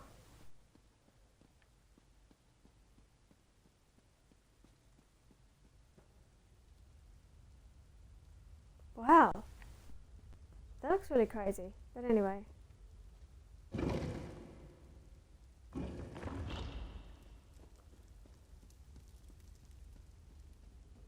Am I going the wrong way? I always do this in this game. There we go. Now I want to go this way. Wow, doesn't that look amazing? Can we... Oh! Oh, look, I just discovered something really crazy about this game. I've ended up... I don't know where I am, but I found my way back out. Okay. The game's actually... That's a glitch. It should not look like that, but that's kind of funny. Oh, there you go. So you can run around exploring the game world from within if you so desire. Alright, now I have to keep going this way. That's right, I have to go across the bridge. Now these respawn, by the way. So if you go around, go back to the armory like I did, come back around, and you can spam this if you want. And get yourself a stack of stuff to get started, because if it's your very first time and you've got no moolah whatsoever, then you can grab some things and hopefully get a little bit of a head start and a few things to sell at the other end if you're lucky, hey? So let's go and conquer, shall we? Of course, you can check these on the way if there is anything. Lockpick. It's worth checking. No, I don't want that. Okay. Running around looting. There's a whole lot of what you do in this game. There's lots and lots. If you like loot, there is so much loot. There, see? Look at that. I got that recipe. I don't know that one yet. So I got myself another recipe just by running around. Okay, I'm ready. Norianwe. Stay on your guard, my friend. I shall. I'm ready to conquer. Let's do it. And I'm conquering with every weapon to open every skill line. And then I'm going to default to my sword and shield for this character. You sell the gnawed bones. You actually sell those. So do pick them up. Alright.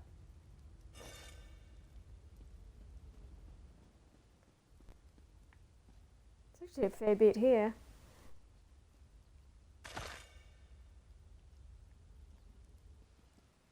Yeah, change perspectives. Yeah, it can be easier if you're looting to go into the first person. Absolutely, yeah. Thanks for that reminder, ESO. Thanks, Animax. Alright. Now, I will grab these on the way to...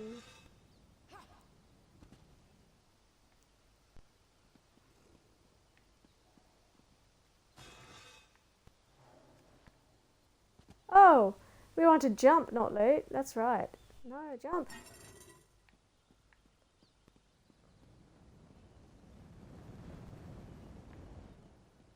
They're everywhere. The containers, everywhere. Alright. Well, we're going to actually take on something with our Inferno staff any moment. So... And only just to open this and then we're good. I heard something. What did I hear and where is it? Now also you can catch.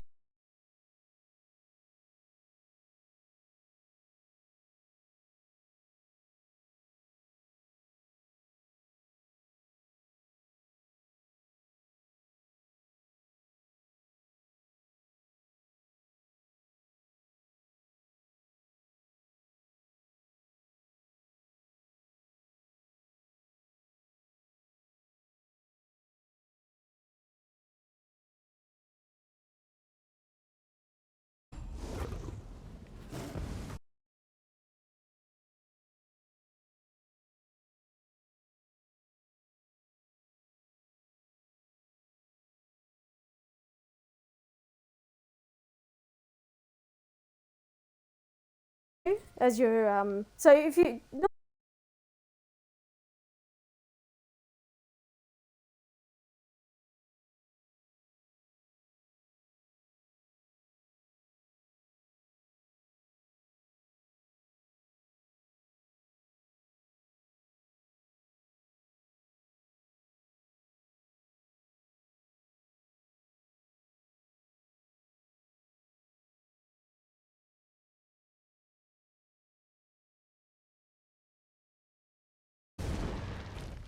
all right.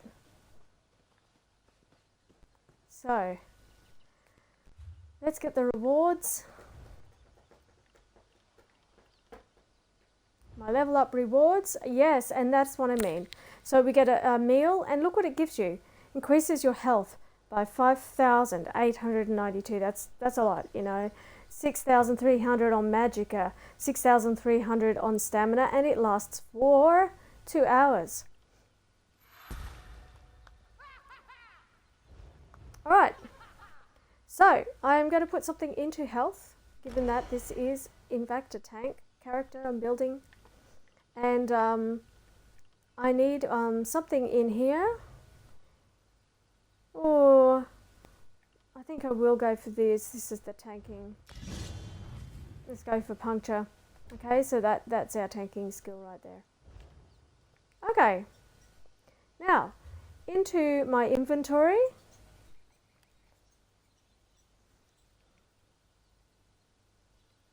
All right, here.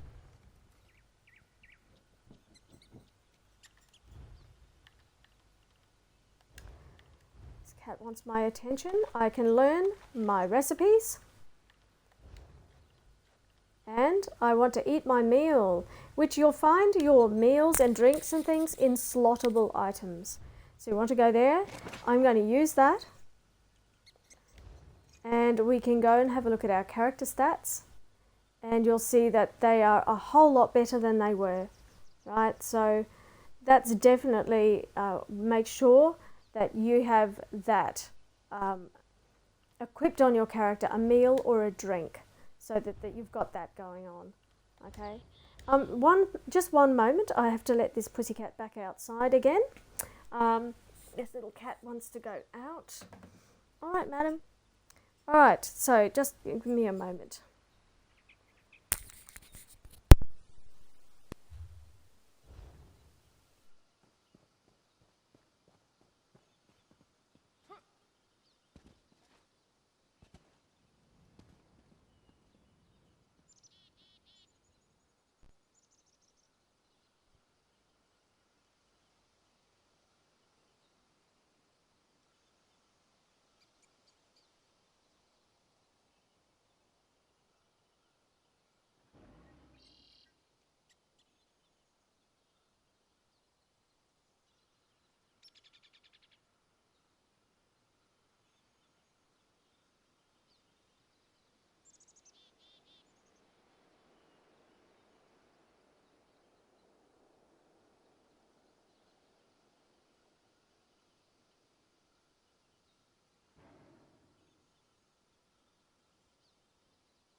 Okay, now I need to remember to use my dragon ability as well, which I haven't been doing, so let's get to it. We need to find an enemy. And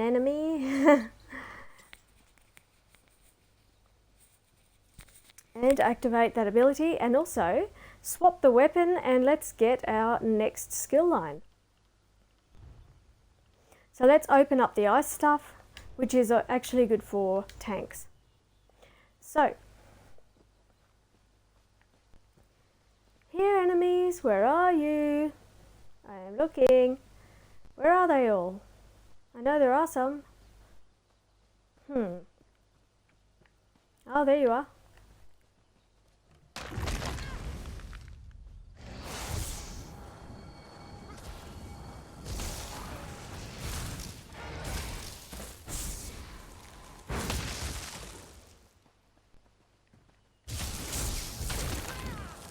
That should actually be affecting this character here. Alright, there we go. So we've got that.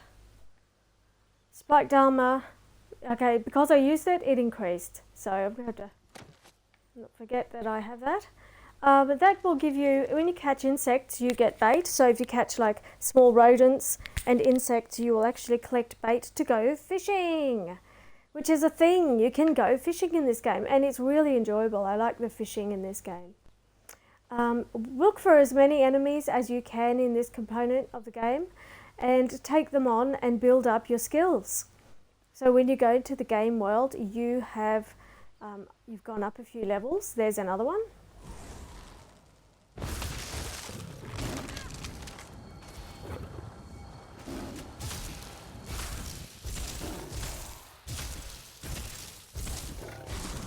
All right, we got it.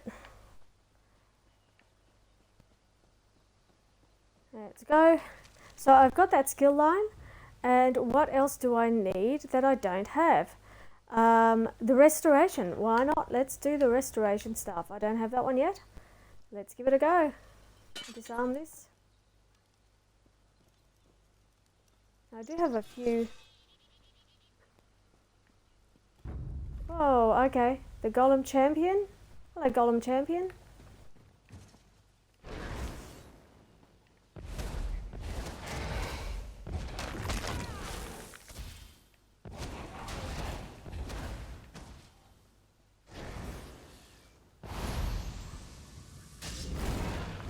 So enter the Golem Champion, just like that.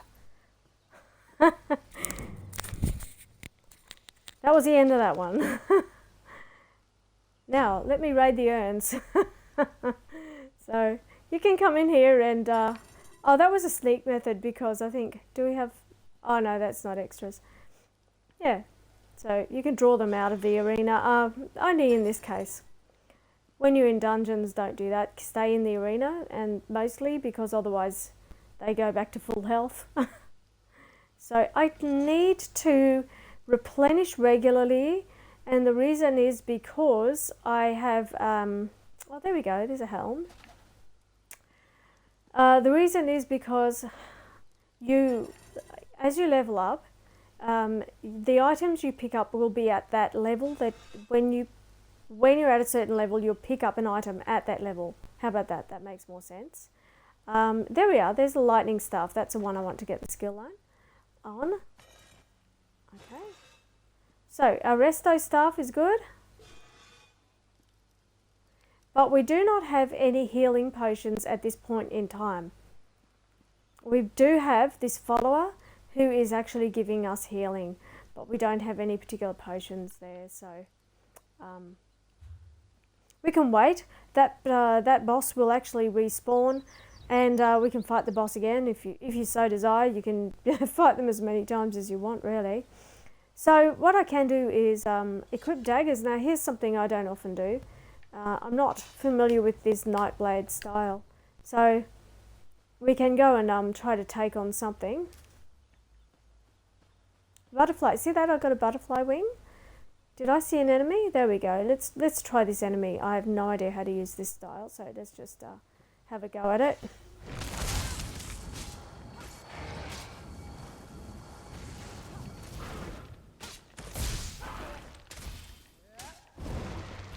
Well, that worked.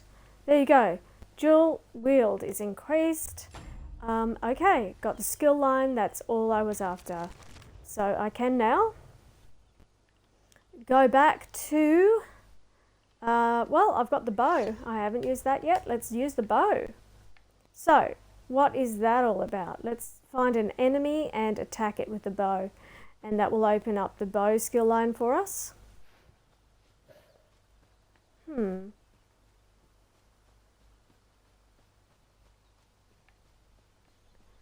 If I can find an enemy anywhere. There's a tiger or something over here. Saber cat. There we go.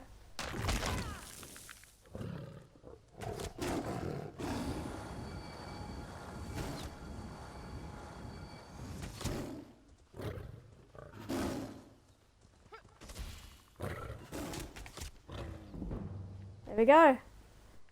Did that work? I should have the skill line. Let's have a look. You can have a look in your skills. There you go. Okay, so now we can have a look at the skills. There's your two-handed, one-handed with a shield, dual wield, bow, destruction, and restoration stuff. Now, I will actually be getting the restoration stuff and likely the ice and the lightning. So, okay. Now what I do need to find though is, I have a shield here. There we go. And I need something in my main hand, of course. So on my main hand, I'm going to have my sword. And I need to start working up my skill line with a sword and shield.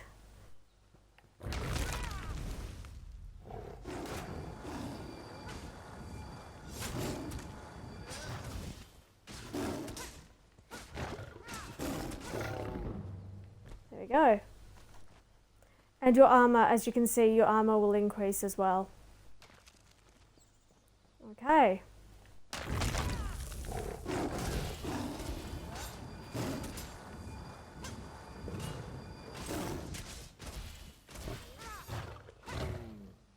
All right.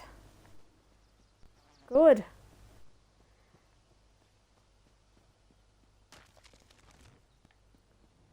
All right. Back up here. Now, where are we to? We think we need to talk to our follower again. Stay on your guard, my friend. Okay, where are we going? We're going this way? This way we go then.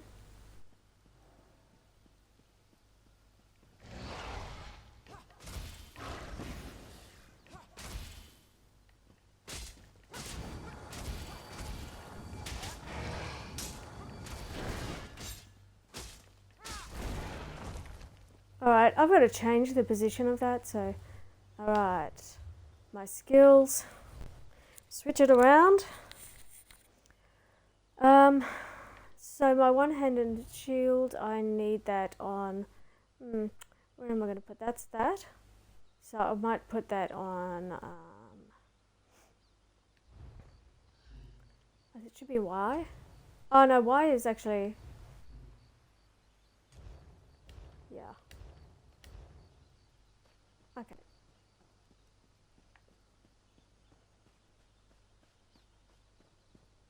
Back we go. And into the Keyrights gallery.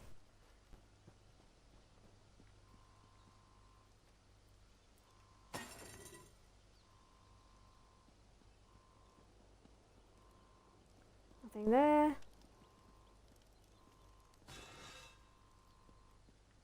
Lots of lockpicks, which is making me very happy indeed. I like lockpicks. Let's head inside. There we go. Decorative wax and lockpicks. Order of the day.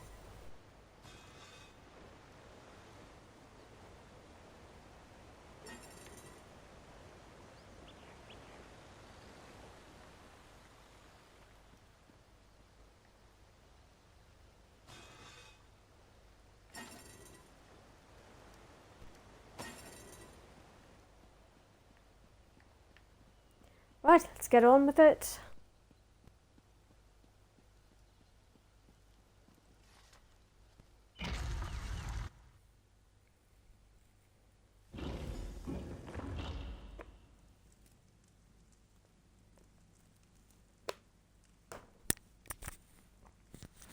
So we end up in this amazing location with these huge statues.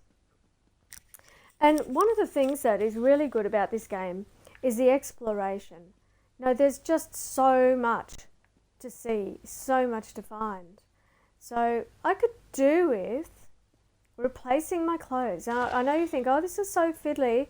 Potentially think that, but I mean, the fact is, if you don't, then you're not getting the benefit, really, of the game, you know, which is, as you get higher level gear, it gives you more bonuses. So let's have a look at that. I'll show you what I mean. So I actually need a hat. Let's find a hat, lovely hat. There's a shield. I've got a lightning staff, or to get the upgrade, an inferno staff, and daggers. I'm not too worried. I do, however, need a sword. So let's see if I can find an upgraded sword. Restoration staff, I'll take it. Dagger. And whatever you don't need, if it's not worth any money, then just, you can just get rid of it. So, jerkin, don't need that. Already got that. Got that. Gauntlets I need. And pauldrons. There we are. Okay. I've already got that hat. I might keep my hat of health. It seems to be pretty good. So it's letting me get some better gear here. Do I have anything better there? No. But I have a level 3, or level 3 is the highest I've got there. I don't need that. That's a level 2. So I've got a couple of level 3. I'll get rid of the bow if I might pick up something better. And I've got a new restoration staff. So let's lighten up the inventory, because look how much I've got. Alright, so I've got all of these that I don't need. That's really not going to do anything for me, so just get rid of it. Now that's a level 3 and a level 3. You can have a look at it and see, is it any different? No, because sometimes the style is different. But yep, it's okay, we're good. Now, do I have anything better? See, that's 2,089 in armor, whereas this one is only 1,095. But it does give me extra health, whereas this one does not. I will still equip the higher armor at this stage. We need more resistance. Now you'll see how that goes up from 324 to 388. So I'm going to switch. You can see what I look like. And yeah, I don't want that. And get rid of the lower level. So always try to level them up as you go. But keep going. Okay, so iron pauldrons, compared to that, we're an extra 1,000, you know, pretty much. So kill it. Get the next one. That one, don't need. No. Just eliminate anything that is not going to earn us any dollars either. Okay, so that's no good. So we actually need something around the waist there. Don't need that. I'm happy to increase my armor rating.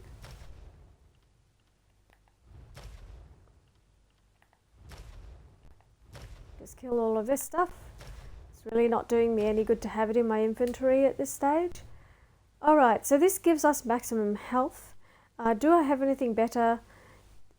It's actually not that much better, and I do want the bonus plus the experience bonus. Increase experience gained from kills by 7%.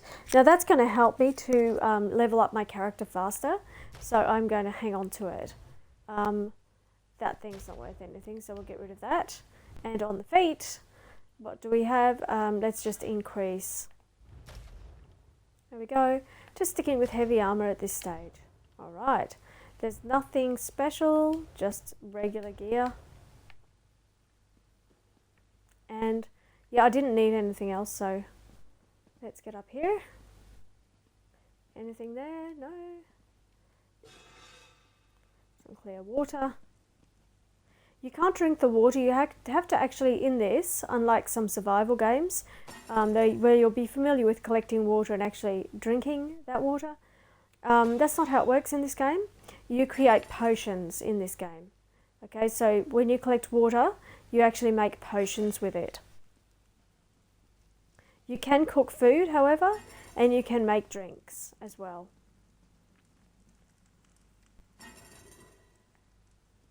So that is all part of the provisioning skill line. Well, this is upsetting.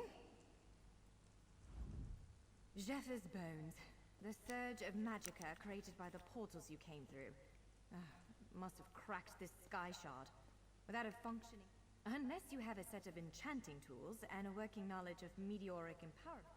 I saw one in a vault just south of here a few days ago, but it was... Of course, let's not tarry too... I'll just go through this.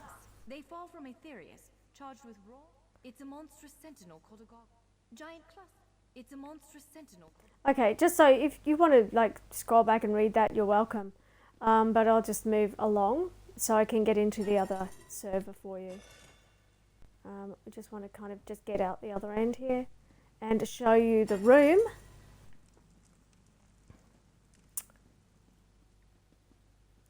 Okay, I think I've looted plenty. Let's go. It's always worth looking though, because you might get a recipe or something that is useful. Alright, so we want to go out here and we have to go and fight some critter. Let's go do that.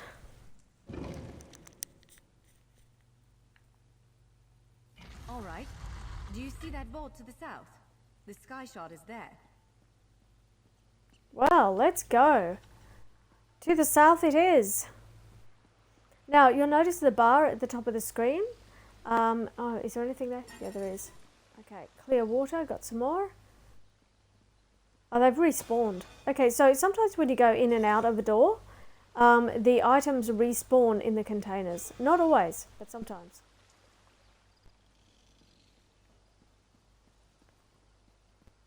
Okay.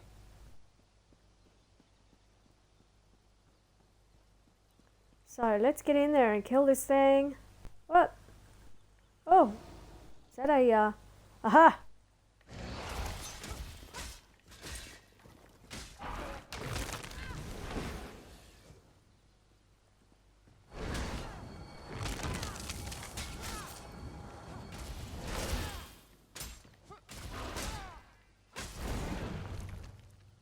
There we go.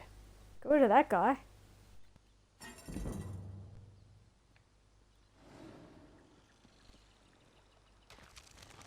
What?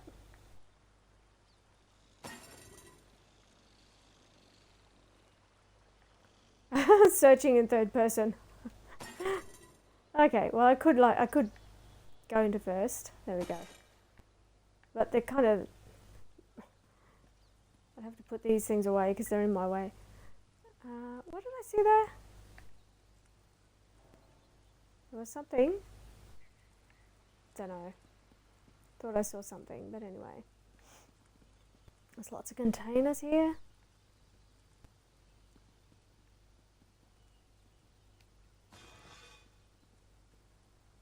Need the lockpicks. Very useful. Sit down. You can actually sit down if you want to.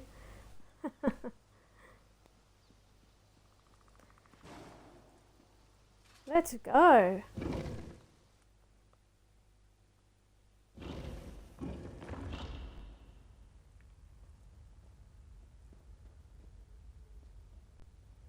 Ah, look what I found. Okay, well let's put that on.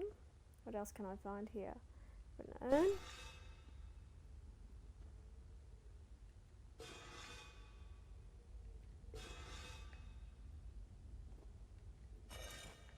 All right. Look at the end. There it is, the sky shard. Yeah, I'm busy looting. I'll get there. Looting first. You never know what you might find. Something with a, that gives you a bonus. Okay, let's have a look at what we just found and see if there's anything worthwhile. Okay, those, not really. Not really.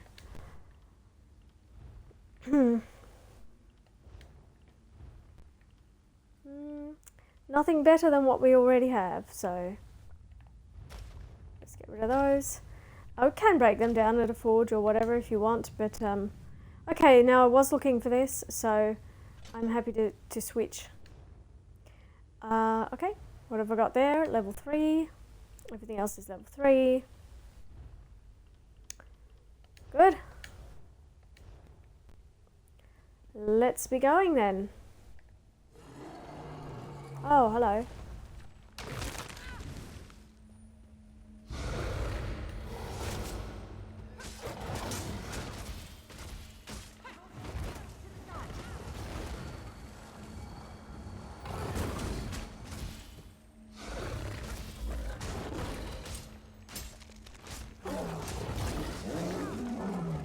That's the end of that one. The big scary monster is gone. We annihilated it. So here's a sky shard. Now these give you, when you get 3 of these, you get a skill point. Okay? You find these. Did you just absorb the energy of that shard? Yes, Incredible. that's right. Not quite what I intended, but we can work with this. Let's head back to the gate. We are like the Dragonborn, except that we absorb sky shards instead.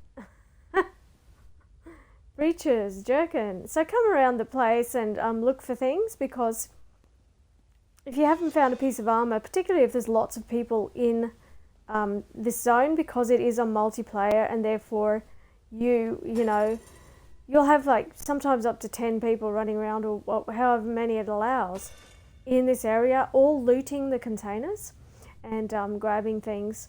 So you may or may not find something. You can wait, go in and out of the door, and then see, I got something. See, that was a green. Once it goes to a colour, it's actually going to be worth a little bit more. So let's have a look.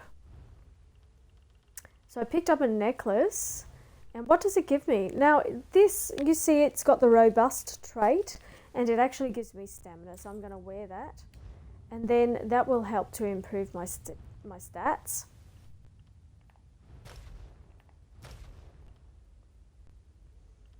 Okay, that one is worth something, so I'm going to sell that at a trader.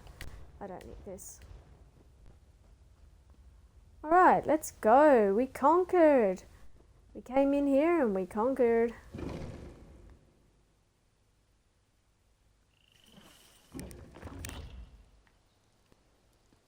Okie dokie.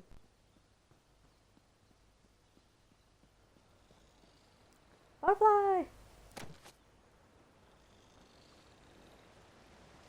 Oh, now here's the thing. You can fight the mud crabs. They're actually help you to get your skills up early on. And you get all this stuff from it. See, I got rawhide guards, and I got all these things from fighting a mud crab. Resources, basically. Lots of resources. So you can make stuff. Alright. Let's clear off out of here. Yes, it has respawned, like I said. Oh, what about this one? No. Okay. Well, some of them have. And so I'm gathering even more resources on the way through. Don't waste all these containers in the beginning. Grab what you can to get you off to a good start. May not seem like much, but once you sell all those gnawed bones and this thing and that thing, you'll have that little extra bit of money to start, doing some things, getting some stuff that you want in the game.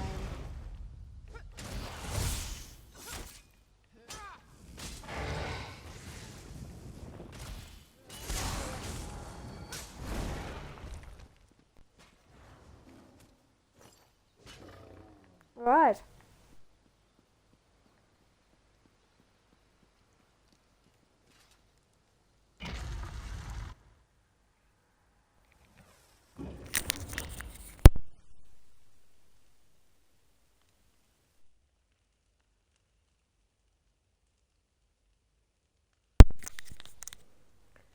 Okay, so back we go.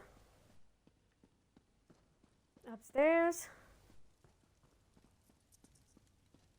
And once again, you may find that some of these, there we are. Yeah, that some of these have respawned.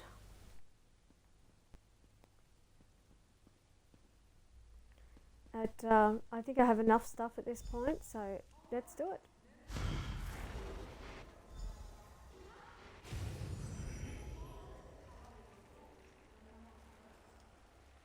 All right.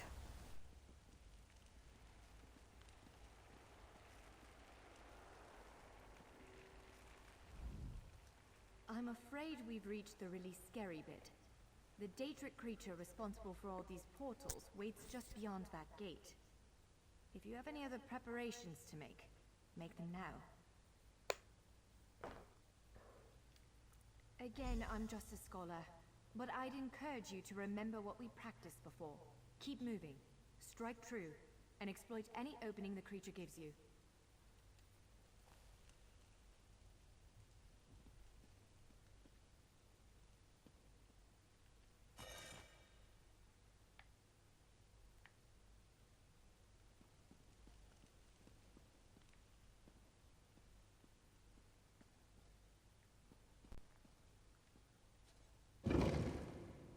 All right, well, let's go. There it is! Send it There back to it Oblivion. is.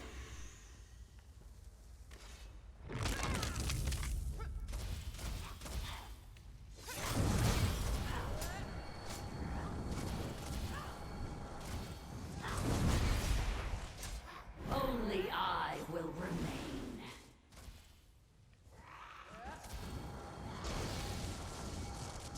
Near the word.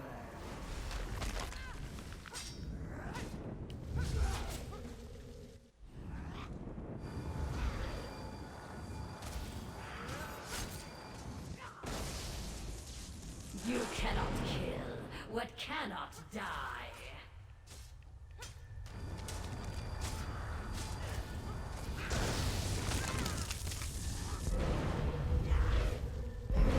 Wither and die. Wither and die. That's not very nice.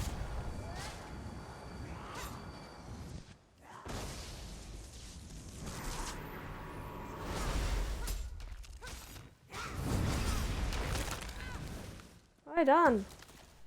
You did it! Hopefully the gallery wasn't too badly damaged. Follow me. All right, straight away, before you forget to do it, put on your necklace. You get a special thing, so you can apply. You can put that on. I'm still pretty happy with what I've got there. What do I want to upgrade before I go outside? Really, it's that's 907, so I'm happy to stick with that one. Iron helm, a hat of health. Gives me a bit of maximum health, but it's only level 2. Yeah. Let's stick with this. Okay, now in this area, in this next area, is there anything to loot in here before I move on? I don't think so. I think this room is just the boss. So moving on, the Key Rights Gallery. Now, the only issue for this, for me, with this is that every time I walk up to one of these doors, it's going to play music. And unfortunately, I've already turned the game music off, but it still insists on playing it. When you see a bookshelf, go up and read, because you can actually get skill points. Not skill points, but just level ups on your skills. So always just check. You never know, always be in there to try to get something. Look at the central column. I had no idea it was concealing something like this. Let's get a closer look. Yep, jumping around. Not finding anything that's going to give us any bonuses yet. Okay, doesn't look like it's going to give us anything here, but anyway. You can actually sit and read these if you really want to. If you played Skyrim, you've probably seen some of them already anyway. So, did I look at that one? I think I did. Alright, well I'm going to move on from here because you can go and read at bookshelves in the game once you get through this section into the game world. Right, this is the starter section. We do have something there. A gnawed bone I can sell. Ash I can sell. And let's go.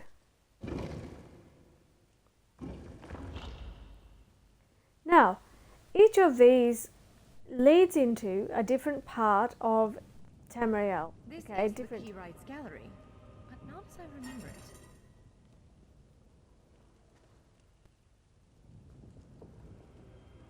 Now I see why we never managed to unlock the gates. Their power comes from this arcane helix. Amazing. With the I'm hearing helix music. exposed, these gates can Whoa, finally whoa, whoa, whoa, whoa. Back out here. not all of them at first, but enough to reach most of Tamriel. The question for you, I suppose, is where to first? I wonder, can I turn it off in here? Probably not. I think it's already off. It's off. It might still play. If it does, I'll have to just, Yep. Oh, whoop, whoop. No, you didn't hear that. La la la la la la la. That was me. It was just me. Ah, la la la la. Do do do do. Do do do do do do do. So, I will have to just quickly, let's turn off the game music, game sound for a moment, and I will show you this. Okay.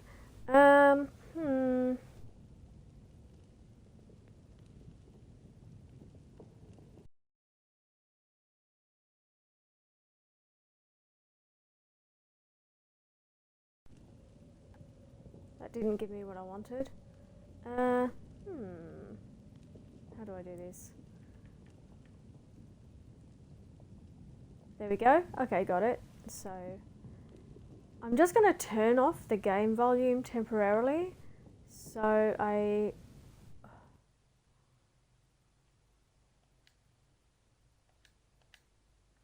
Right, so whatever I hear, you will not hear in the game. Okay, so I can go right up to these. Okay, and you can have a look at them.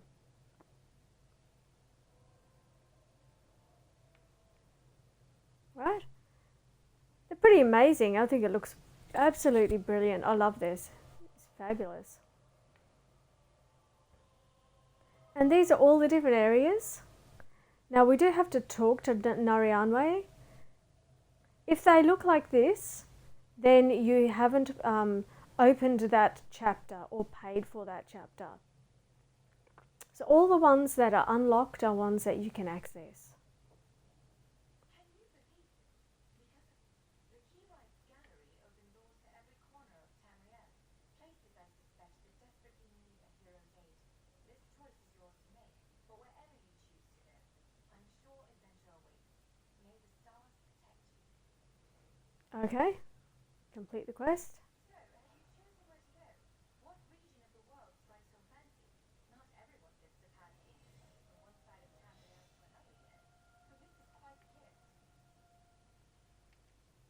It is a bit overwhelming, isn't it? The whole of Tamriel is stretched out before you. We could start with the political considerations. 3 great alliances vie for control of Cyrodiil. There's a bit of the Pact, Covenant, or Dominion interest here. So that's what I was talking about with the Alliance War in player versus player, PvP. You can still follow this whole Alliance storyline, and you don't need to necessarily go to Cyrodiil straight away. You can take your time, go whenever you feel like it. It's not compulsory. What it does is it just introduces you to the storyline of each of the alliances, and you'll get a lot of skill points along the way too, and lots of level ups. I do recommend doing these, by the way. Now, if you want to go outside, I don't blame you. Interpreting, well, as I said before, threats to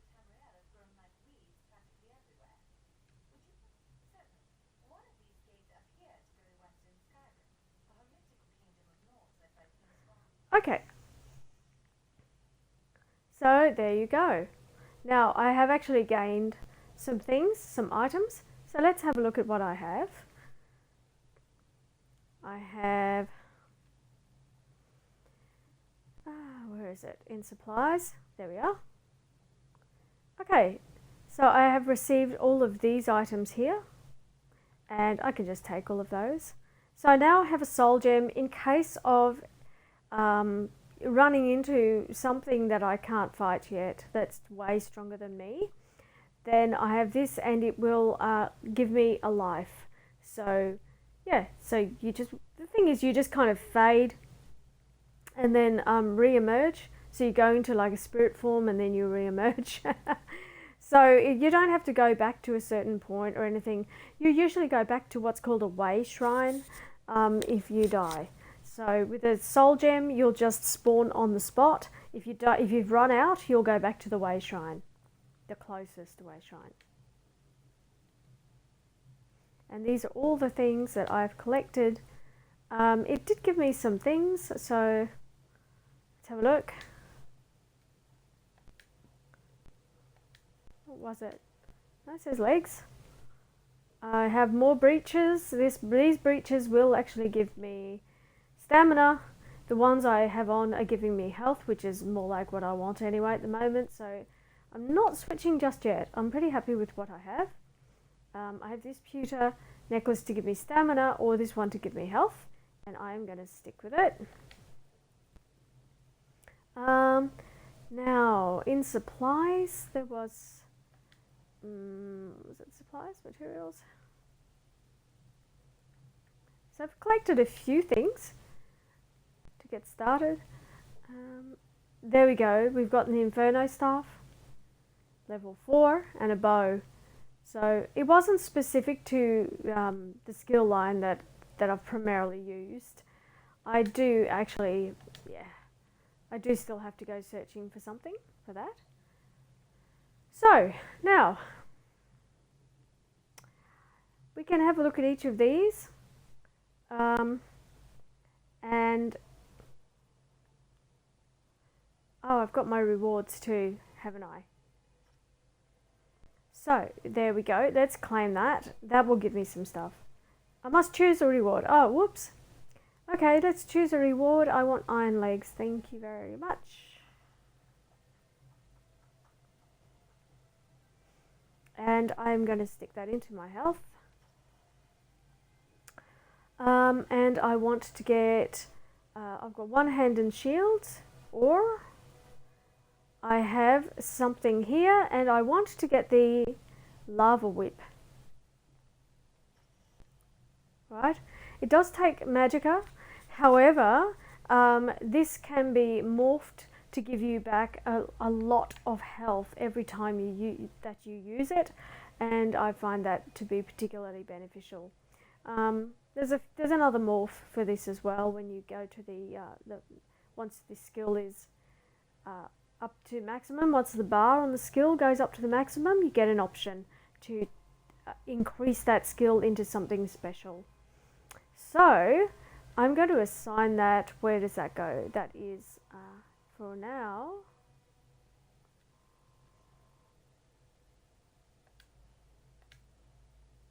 All right. And we shall put on our legs and all that stuff. We have iron legs. Yes.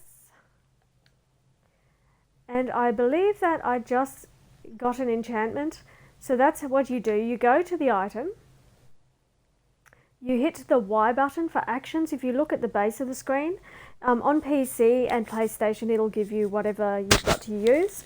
But on Xbox, we use the Y button, and that will give you this. You can unequip it, enchant it, lock it, which means that you can't accidentally delete it. You can repair the item. You can link it to give it to someone. You can destroy it, or if you want to get some information, get help. So we just want to enchant it. So let's just enchant our legs. So we have healthy legs now. Always a good thing, I think. I have one more point. Hoorah. Now, do I want talons or do I want stone fist? What am I going to do? The stone fist, the talons, or soul magic, soul trap, I have as well. So I'm going to assign that onto my bar. We need to start using that and get ourselves some empty soul gems. All right. What I might use is, do you see this? If I'm wearing 5 pieces of armor, I will get this one once it unlocks. Has to be the same type. So this will give me a health recovery for each piece of heavy armor equipped, and I need to do that. My recovery wasn't very good, so let's just hit that, and that will improve our stats. So if I now look at my character, my recovery has improved somewhat, and my maximum health is quite a bit higher than it was. For some reason our spell damage is down, but you know, there can be a variety of reasons why that's changed. Our spell resistance, however, has climbed considerably from what it was.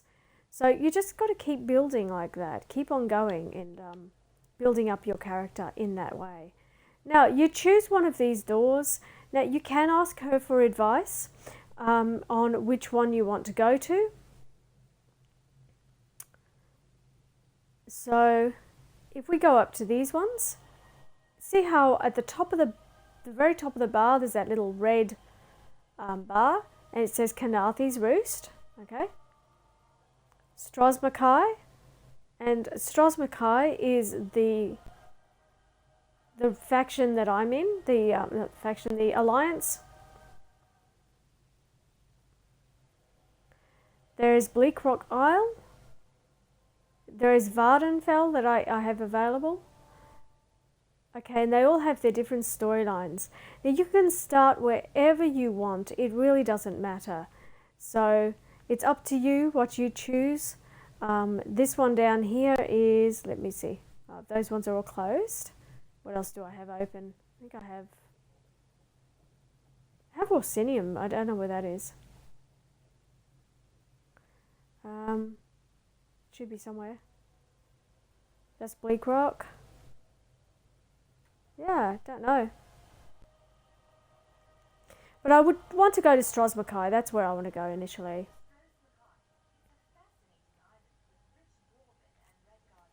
So if you click on it, as you can see, it actually, I have the game sound off, so shouldn't be talking over her.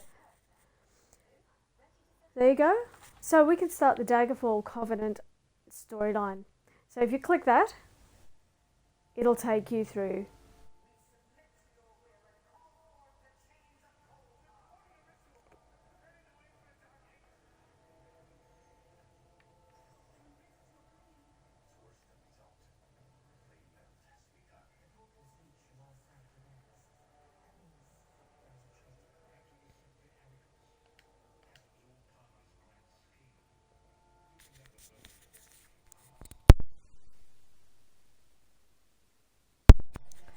Okay, now there's music playing alongside the dialogue, so I'm just letting the subtitles run because, yeah, I'm not sure about the music, whether that would cause any issues. However, yeah, each area has its own special music for that particular area. So yeah, that's something to notice too. There's a lot of music in this game. It's a work of art, really.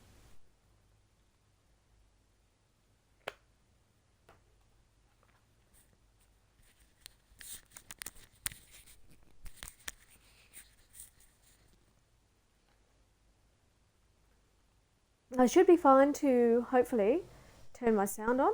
Here we are. And now, so we have arrived. And these items here, see that? So if it's red, you don't want to take that because you can actually end up in trouble with the guards and you have to pay a bounty, which is, not so cool. Let's go talk to this person. Hello.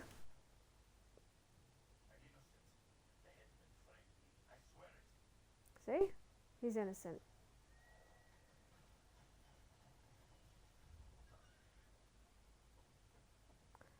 Okay.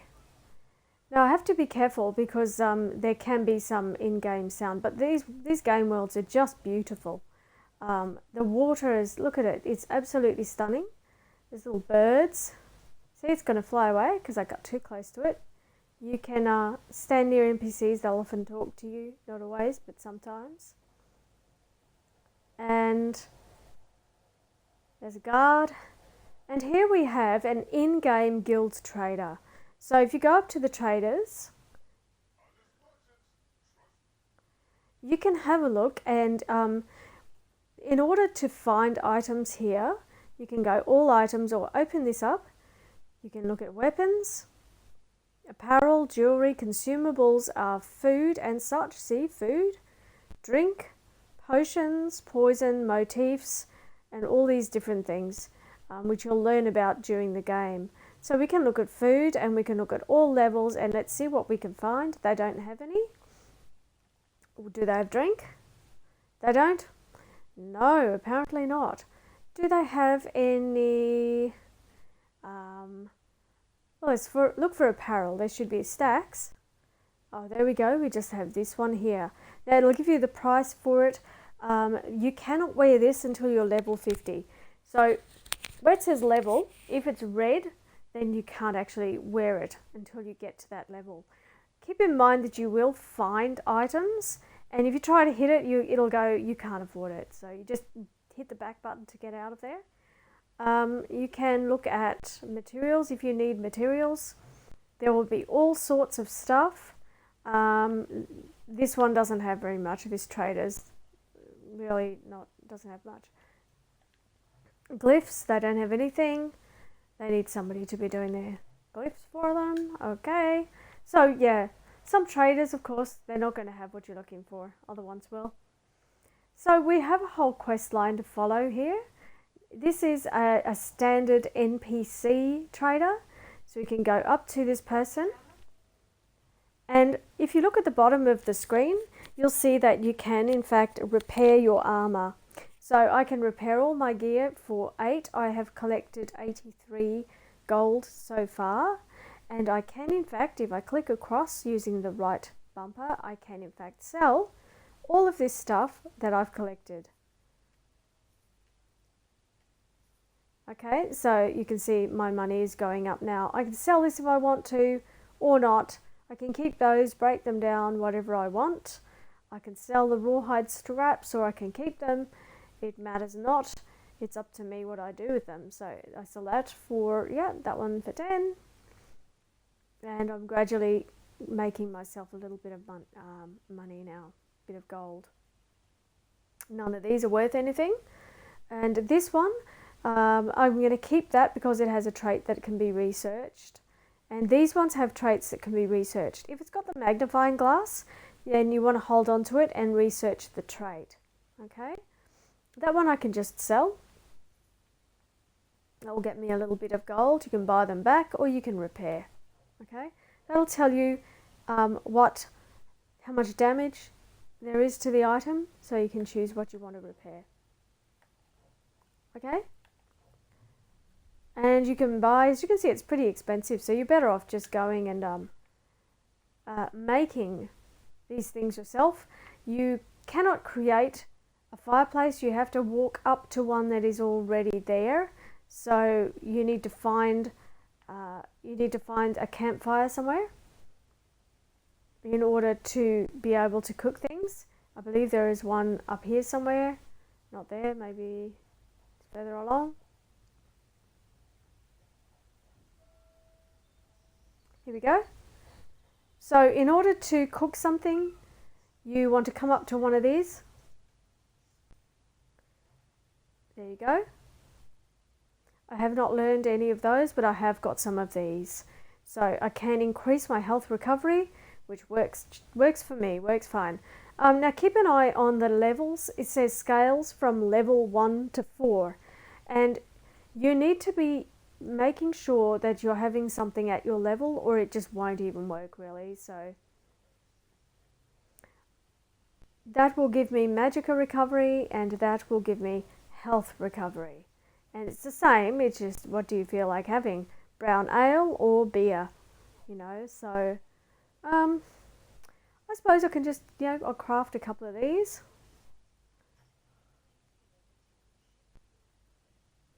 There we go. And now my provisioning skill has jumped a little bit. So the more that you do, I can make these as well. You can use all of them. There we go. And my provisioning is now going up. So that's how you build your provisioning skill, and the same with some of your other skills. You actually just have to use them. That's how you do it. And let's just make everything that we can. Why not? There we go. Got to level 3. Haven't got any furnishings yet. And I can go back and sell. I only need to keep a few of them. So I can go back and I can sell these to the brewer here.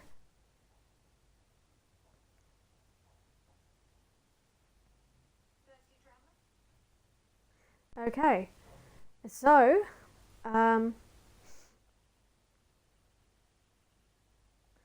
there we go. So I'm going to make myself a little bit of money just by getting rid of these. There we go. I've got a little bit of extra money now. If I want, I can get rid of that, or I can keep it. I'm going to keep it.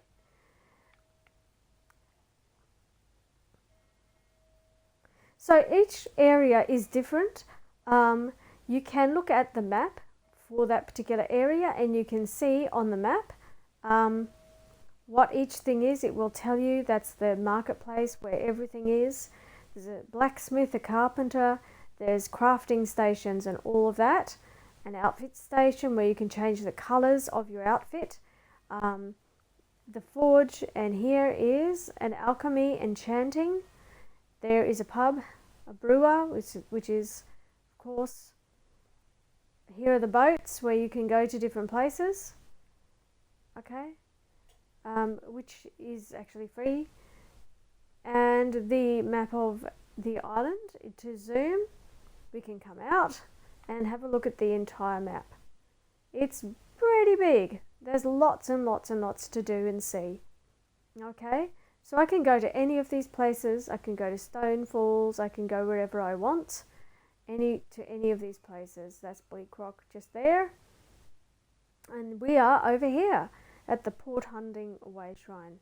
Alright, and of course there's Daggerfall itself. And you can get a free hotel room in your particular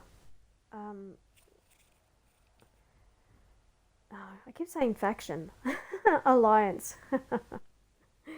Okay, so yeah, so keep that in mind when you go there. Go up to the hotel, and you'll see there's a person there with a quest for looking for a tenant.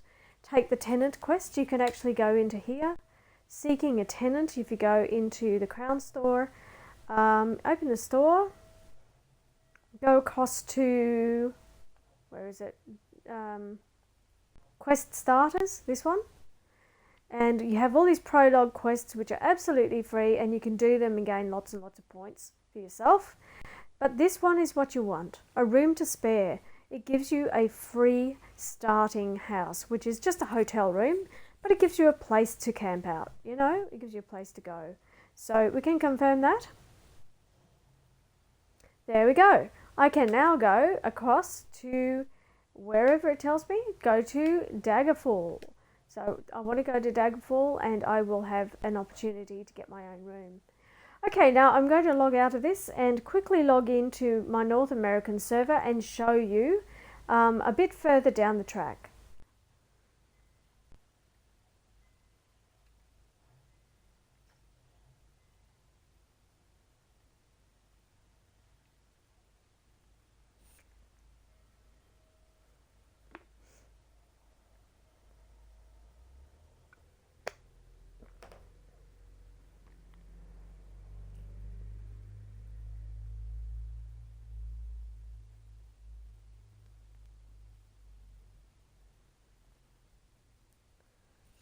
Nice looking Khajiit, huh?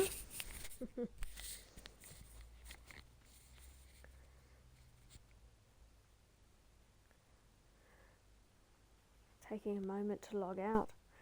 So yeah, this game is, there's people who've been playing it since it was very first available, for a very, very long time. So to get out of here and into my other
All right.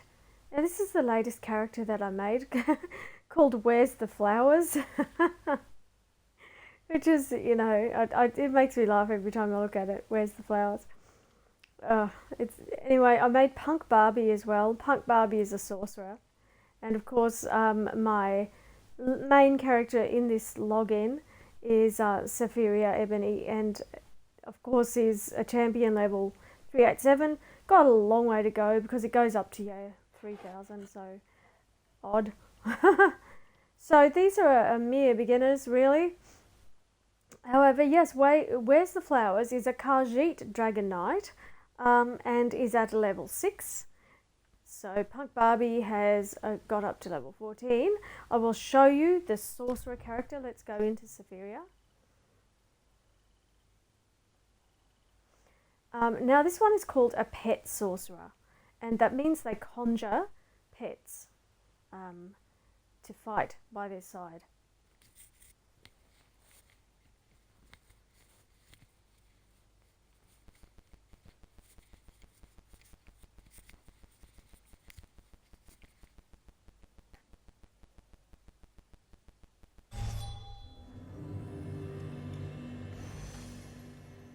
Okay, so that was my daily reward. It comes up and gives you that. Now this is my little house. Okay, this is the guild house here. Well, one of my guilds. Only a few people in this guild, just enough to have the bank and everything. I haven't really promoted it. And these, you can actually read these books. I bought on the floor here. There you are. You can flick through, read a story. You can sit on the chairs if you want. There you are. Lovely paintings on the wall. I have a provisioning station outside, and this person here you can talk to. She's got a path that I've given her to walk around this place. So decorating is a very big thing in this game. It's a very popular activity. So I'll go outside. There's a horse running around, as you can see. And my character has all kinds of different things that they can do.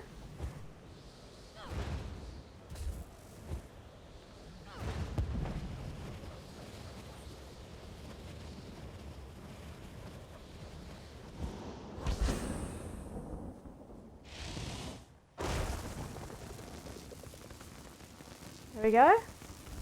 That's some things.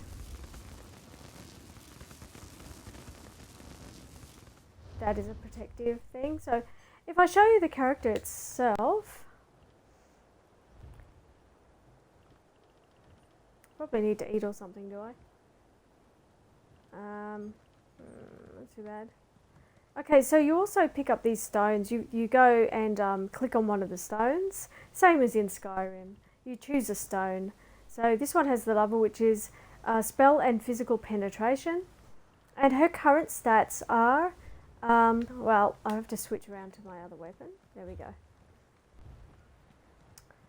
There we go. So 37,886 in Magicka, and so you can see, yep.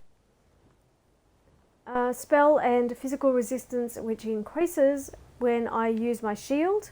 I have a shield that I can use, and if you look at the skills, then you'll see that I've opened up quite a few skills that I can switch around on my bar.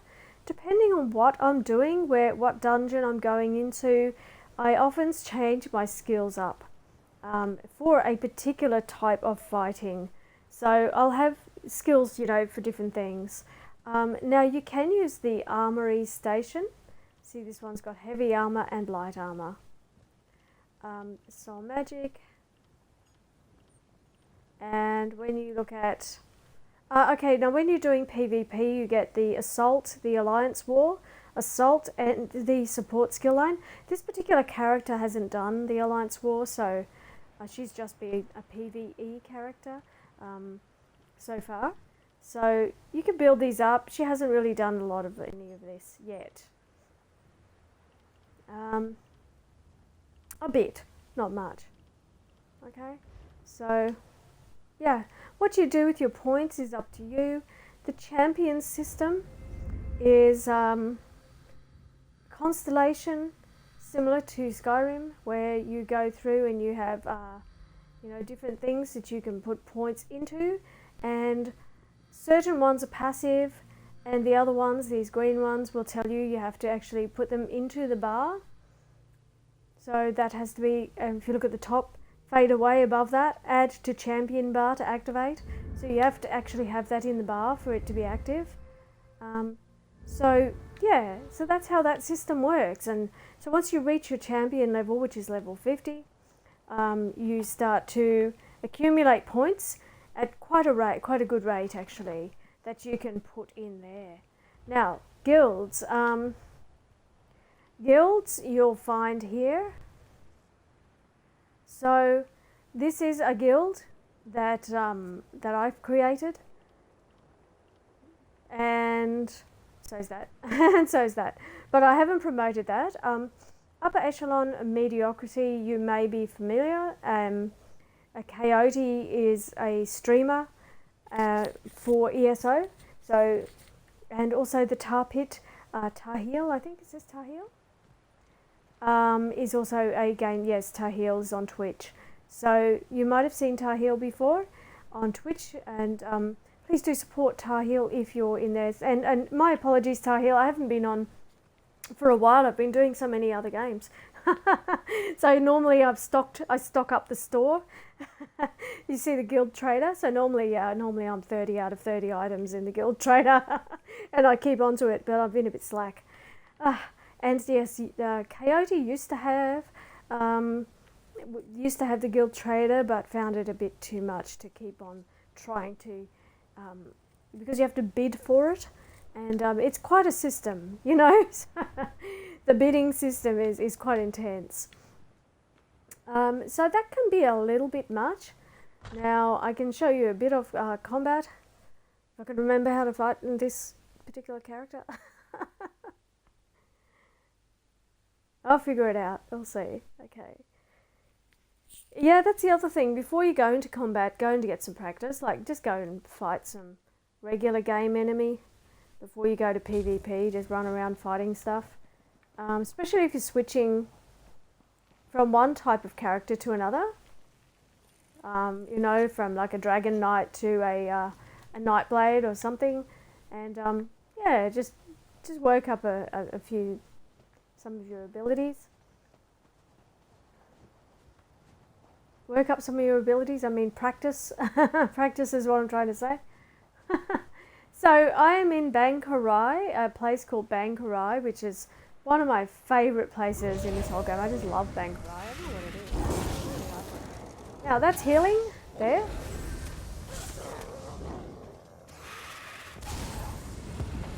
I can just run around so you can see this is a werewolf. Now if I use this skill here, it actually gives me, like I said, you can have a look at what these things give you, and I get major prophecy. See that? So that's why I have it on my bar. So it just automatically gives me that, and you get resources from your enemies. You can go mining.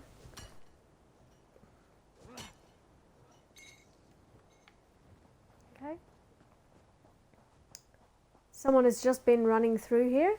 So these always pick up. You get bait for fishing, and also you get a particular component after you've picked a few of them. You get a particular component that you can use in your crafting.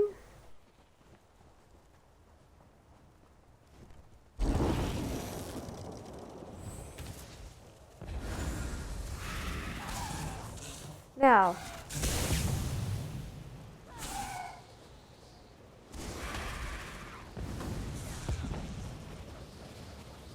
right, there's some more.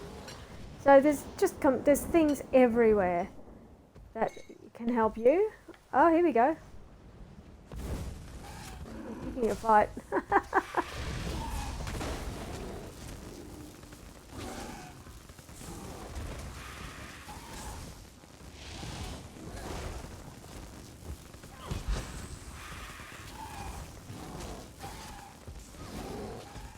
Okay, so you can see how my pets, what I was telling you before, when you're a sorceress, a sorcerer, and you have the pets, see how they've just killed. All I had to do was just throw my skill down. Oh, whoops. And that area of effect attack. And the pets will actually, they will actually attack everything. So your Clanfear is essentially a tank. It's a mini tank. And this one is just a damage, a DPS, and also a healer. Healing, it does healing as well. So you can use your pets if you do sorcery, you can do or magic, you can use the pets. So there's lots of stuff to gather. Lots of resources, and these little barrels everywhere. You know, there's all this provisioning, all these items for provisioning. You can pick more fights. This is for jewelry. If you want to level up quickly, definitely go to an area where there's lots of zombies or these guys, wasps.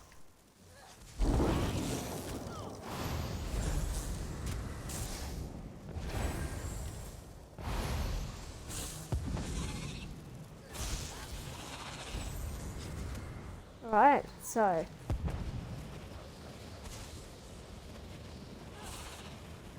right, see that attack? So this one will in fact attack from a distance, and that's a heal. And the Clanfear also, the Clanfear there has its own heal as well. It will actually heal and give me back some healing too. So it gives me back magicka, I think. I think I've got this one set to give me back some magicka. So they each have their bonuses.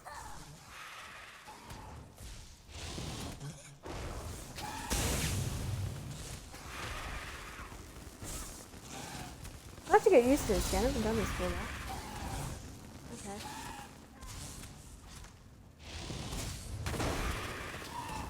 There we go.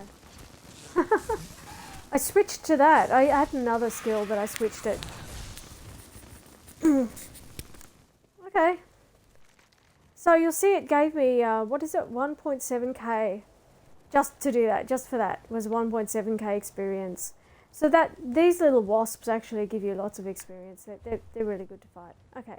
So that's all I needed to show you there. The journal. Now there's so many quests. There's a thing called antiquities, and you get different leads and you can follow those leads, but you have to actually pick up that particular quest line in Western Skyrim. Alright, so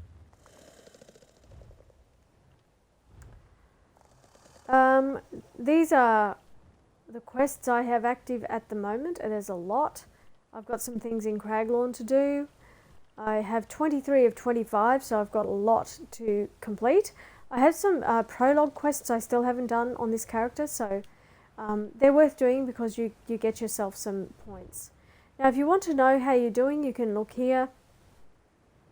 You'll see that I haven't done player versus player. I think it's hardly anything. I think I went there once, opened it up, that was basically it.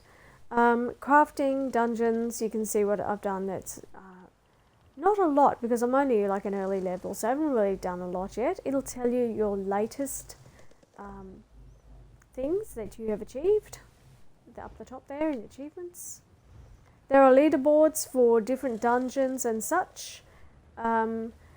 That you can see who is on the leaderboard, or you can attempt to get on the leaderboard if you want.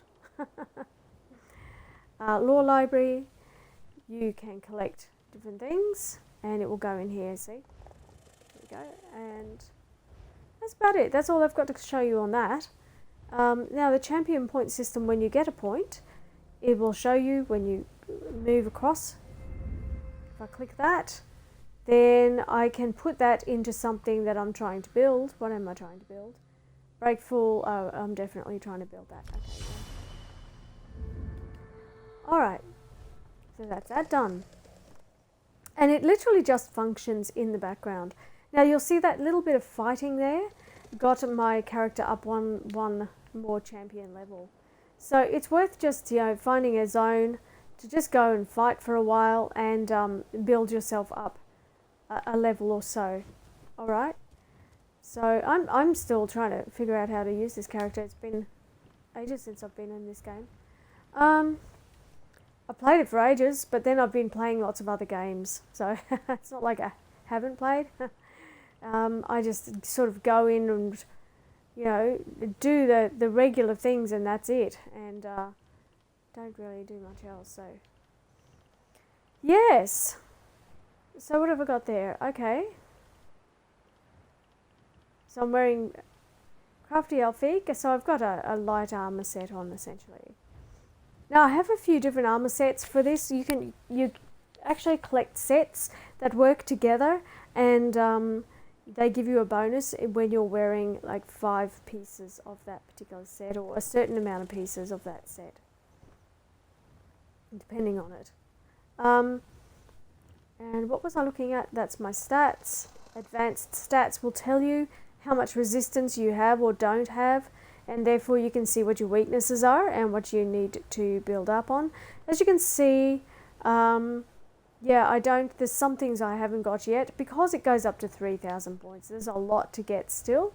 Now if I go into my skills, it will tell me exactly. Normally before I start fighting, I have a look at this and refresh myself. So on this particular weapon, I have these skills. Now that is a field skill that helps other people on the field. It's a damage shield that absorbs damage, and the annulment. Now it actually morphs, so I'm trying to build that up. So I need to use that more. I need to come in here and use it a whole lot more to morph it. And when I morph it, I will be able to help other people as well with it. Oh, hello. It's all on. So if I use it, it looks like this.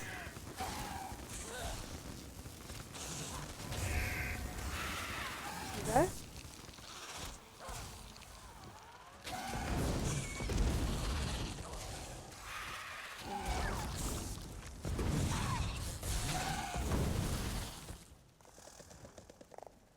Alright, Where was I?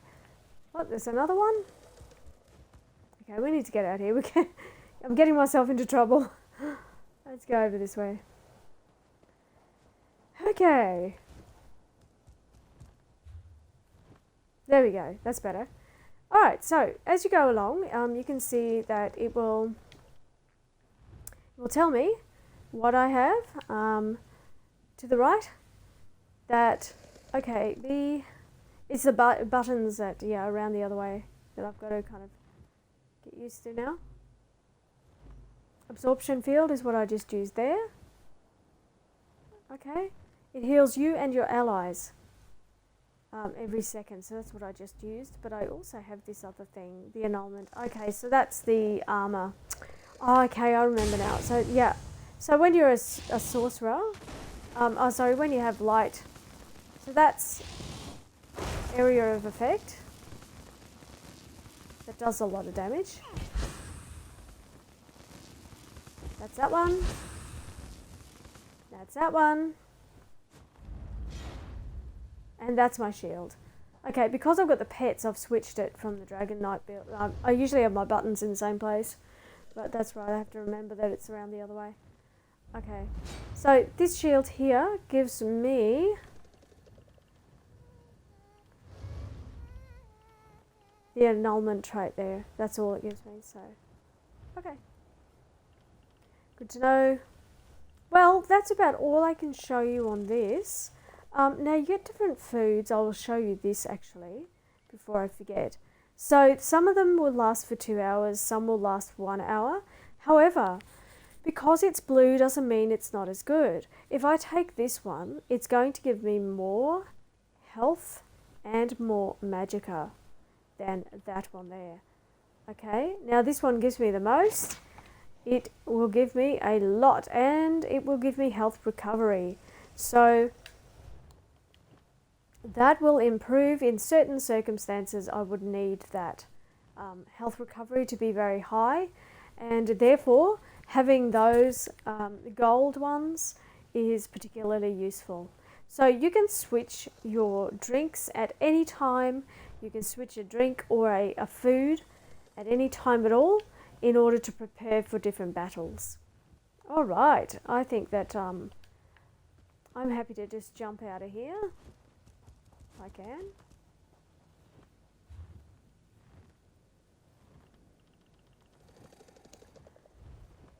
Right, log out.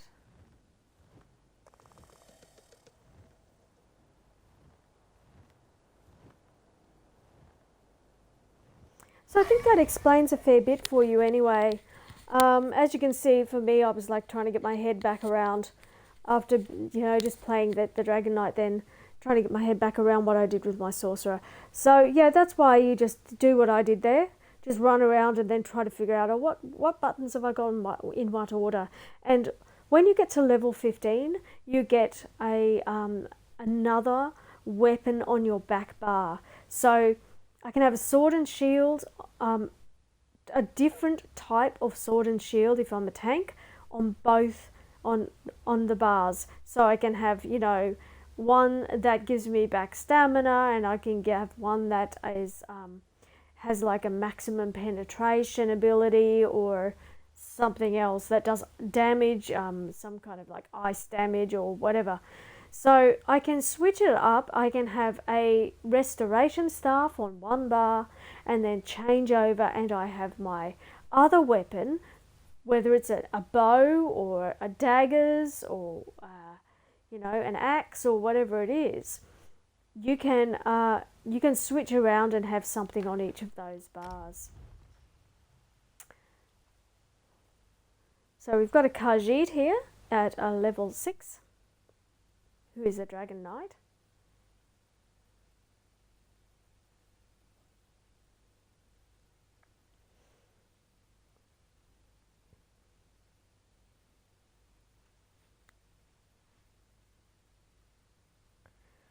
Right, so I'll just show you this little Khajiit, and this is Kanathi's Roost, and this is the Aldmeri Dominion zone. Here we are on the boat. Captain Jamilia. have been running around doing all sorts of things. And I'm not sure what I have so far. I haven't put any champion points on this one. So when you've achieved champion points on one of your characters, those champion points are available to all of your characters. Okay, so that's something else to know. There's a lot in this game, which is why I'm going a little extra tonight, just to explain a little bit more about the game. So far this one has a restoration staff, is using the grand healing ability, is using the whip. Now this is the morphed whip, which does, it costs like a bit of magicka and a bit of stamina, so it's not all just one, it's a bit of both. And the roll is a damager. See where it says roll? That's for damager. So you lash an enemy for that. You can knock them off balance.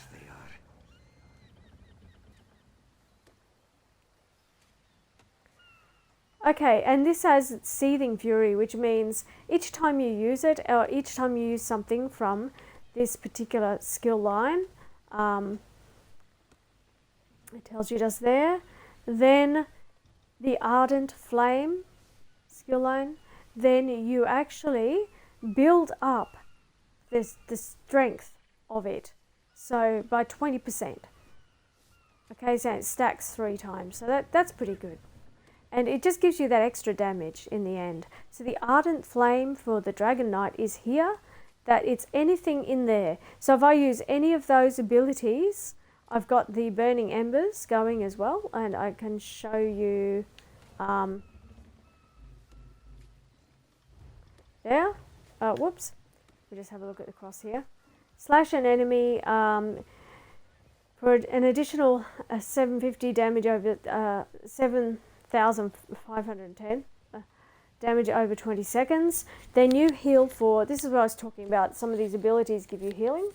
You heal for 94% of the damage that you actually inflict. So that's giving you healing back. So you want skills that actually give you something back on the field. I've got the hardened armor on this. Okay, so your damage shield is 9,744. That's how much it absorbs for 6 seconds. It scales off your max health, so the higher your health is, the higher the shield is, and it returns flame damage to anything that's around you. So each combat type has its ability, has its special unique abilities and all of that. They're active. The ultimate ability, you have to build up ultimate points. We've got to. These are the passives. Who's talking? Somebody is very talkative around here. Right, let me get out of here. This person can't help talking. Okay, so now this guy's going to talk. I'm going to jump. Had enough. I can't take it. Yeah. Oh dear. We're doomed. We'll go in the water. There's nothing there, right? The Lord's command, and we obey. We're swimming away. We can't take it. We're swimming away. A cat swimming. Must be desperate, right? Okay. So, you can lay down your healing.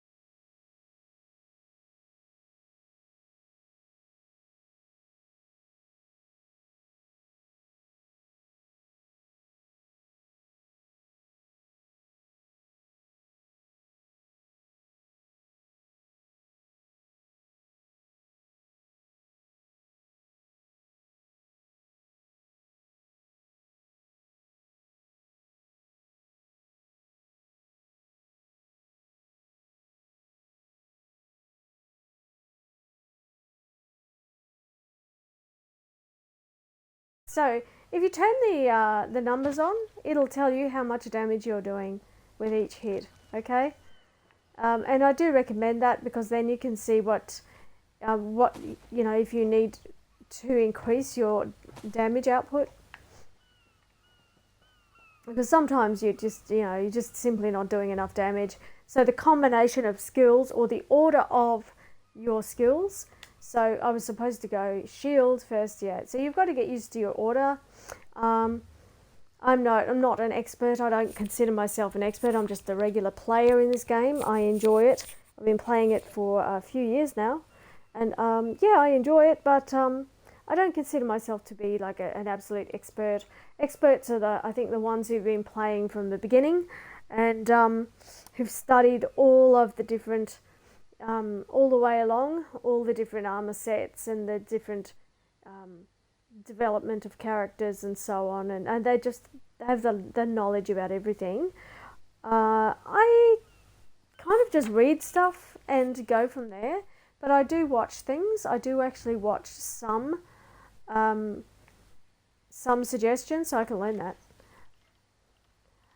So I do watch some suggestions for different builds, but with a grain of salt. Like I said, I've actually tried some of them and they don't always work out.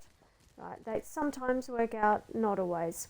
Now with a guild, one of the things you can do with a guild, let me show you while I can, is you can go to the guild house of the person who owns that guild. Now this is, you can see in the guild who is online and who is not, and it actually tells you how long some people have been offline or online. So if we go to the residence of the guild master, you can have a look around at the guild, and often guilds will have, depending how well established they are, they will have a lot of crafting tables for you to use, and different things that are transmutation stations for you to switch your armor to a different type of armor, and all of that sort of stuff is available at some of these guilds. If not, there's usually somebody in the guild who does have one, so you can ask. Joining a guild, you do have to look at the guild in social, and you just basically browse and then send in your application for the guild and go from there. So this is the guild town, guild area that actually I built. So that building is still in progress. I've been having trouble with fitting some of the pieces, but I'm getting there. It's got a museum at the bottom, it's got barracks in the middle, and it's got like a library area that I'm building at the top. And this is the little town, little Khajiit town. This is the bank. And so this is the banker here. Okay. So you can actually deposit, withdraw, and there is a limit which is increased when you get ESO Plus, which is the paid membership for Elder Scrolls Online. If you get that, it increases the inventory space that you have and in your bank. Okay, so these little traders you have to purchase. You don't just have them automatically. You actually have to buy them from the guild store. From the guild store. You can get them from... No, you can't get them from guild stores. From the ESO store, this thing. The crown store, that one. You have to go in there. Let me show you. You go to utilities or whatever it is. Crown crates, DLC, quest starters, upgrades, maybe upgrades, armory slots for the armory station. I'll show you in a moment. Here you go, upgrades, and you can get bankers. It's 5,000 crowns. Okay, so if you have a ESO Plus membership, you get, I think, 1,500 crowns per month. With your membership, that's part of it. and you can save those up, or you can actually purchase crowns at the crown store. And so you can get all these different bankers, and the rag picker disassembles items and gives you back components. These merchants, when you're out and about in the game, in the game world, you can actually get them to join you in the game world. That you just call them up and they will join you. You also can have a follower with you, but when you want to use your banker or your merchant, your follower will go away for a time and you'll just have to respawn them. Okay, now collections. What you get, you collect items as you go. So appearance, we have this net handler hat. We'll put that on, that's what that looks like. Or you can hide the helm. Head markings, I don't think I've got anything here yet. It's quite a new, I haven't done much on this character really, but you've got all these different outfits. I can wear any of these outfits. There's a robe, some research robes, the Manamaku, Imperial Guard.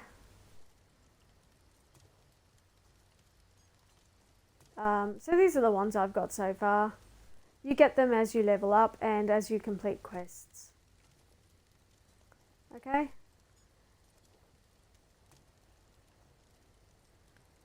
Alright. Now, what you do receive also in this game, you can purchase these stations, crafting stations, from either guild traders or from the crown store. And this is an outfit station. When you go into the outfit station, you can change the colour of your outfit and the style. This is an armory station. So what you get in the armory station is you can save a build for your character.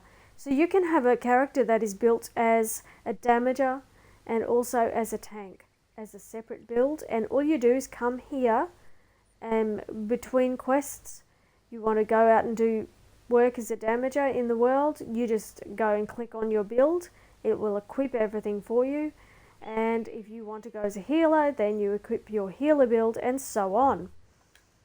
Now there is something you can purchase, an in-the-field armory assistant nowadays. You can also do jewellery, but you have to have the Somerset DLC in order to do jewellery. Provisioning stations. Okay. And the other thing that you have are target skeletons and target bosses, which there's a target skeleton there. And you can see that if I look at that bar at the top there, we're just right at the top underneath the direction bar, the navigation bar, it's 6 million targets, 6 million points, it's target skeleton. So you can see at this stage I'm not doing particularly large amounts of damage to this. So that was 10,000, so that's good, but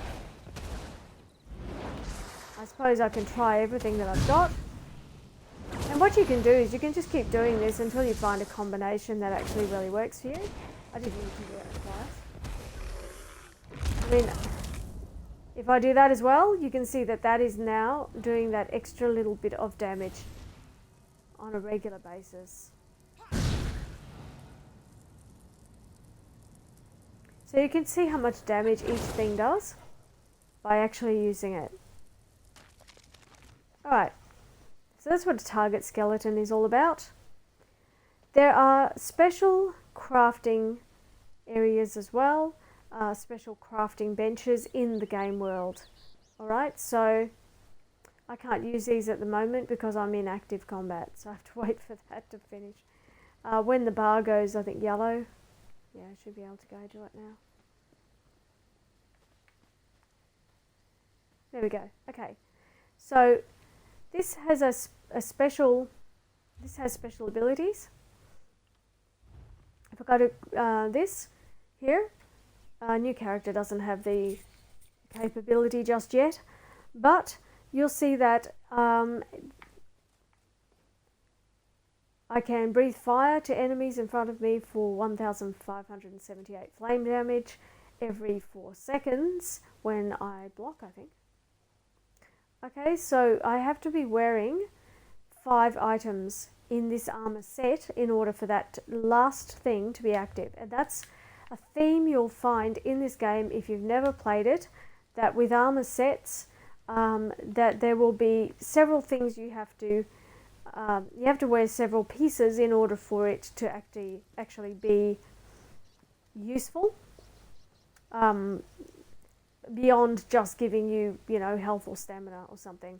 As you do dungeons, you will actually find that you will achieve different trophies. So all the dungeons in this game, you can go to Dungeon Finder, and when you start doing veteran dungeons, you will get these gold ones. Okay? Greetings. So there's different characters you can get to actually be in your house, and different houses will have abilities, yes or no, to add things or not. Smaller houses, you can't have as many items, you can't have as many special items, and so forth. So there is a menu for that, and you will be able to follow that menu. This place is huge, so I'm not going to go right the way around. But there's plenty of armor benches. Armor benches are crafting. So this is clothing, enchanting. Over here we have just the basic alchemy, woodworking, and of course blacksmith, right? So any guild, when you join a guild, will in fact have these things for you, most likely, and so you can access them there. You don't necessarily have to go to a town. Some towns will have everything, including a banker. Other towns won't have a banker. So it just depends. You need to go to the larger cities in order to find bankers and so on. So now this is, of course, Northern Elsewhere, which is where lots of dragons are. And if I keep going out, I can see that this is Southern Elsewhere, which is also a dragon territory where you can do dragon fights. Right, so if you love dragons, you want to get the Elsewhere pack, Northern and Southern Elsewhere. Alright, you want to get that. This is in Cyrodiil, where you'll find the Alliance War is going on. The Imperial City is a little bit different from Cyrodiil itself. And of course, the White Gold Tower is in fact a dungeon. Okay, so if we look in here, we can see that, go to the Activity Finder. We can go to the Dungeon Finder, okay? If I just... Oh, I haven't unlocked it on this. That's right, I'm only level 6 on this little character. Okay, never mind. So when you unlock it, you can actually look there and you can see all the different dungeons. Otherwise, the other way to do it before then is just to look around. There's one down the road here, which is the Trial of Sunspire. Okay, and so, I mean, we can just jump into that, actually. I can recall there, and I'll show you a little trick, actually, in these places that I don't know if many people even know this. But if you're running around, you've just started the game and you see one of these trials, don't try and do the trial. However, you can enter the trial. Just go into the front room, and here's what you'll find.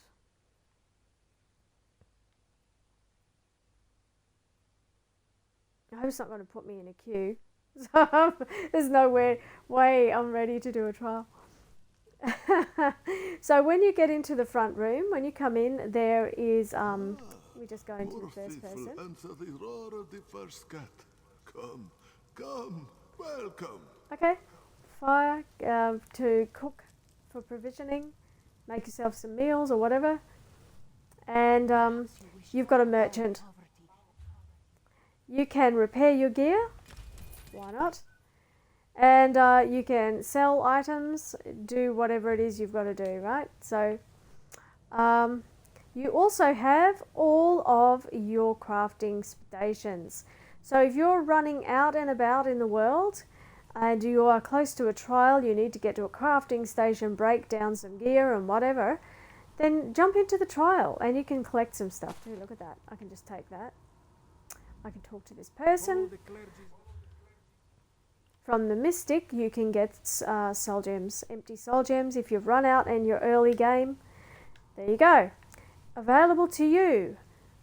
These trials are really high level, so I don't recommend that you try to actually do the trial until you're up a bit higher in level. So you've got blacksmithing, everything that you want is here. And that's the quest giver for the trial itself. So you don't need to talk to them, but you can just come in here and use everything in this room and then leave. Which is absolutely fine. So there's a neat little trick. Other dungeons won't have that. They won't have anything like that. So it's only the trials you can do this in. And you can tell what a trial is compared to a dungeon. So is anything going to attack me here while I'm trying to talk? No, I don't think so. Okay, so let's just stay out of sight. So if you look at the map,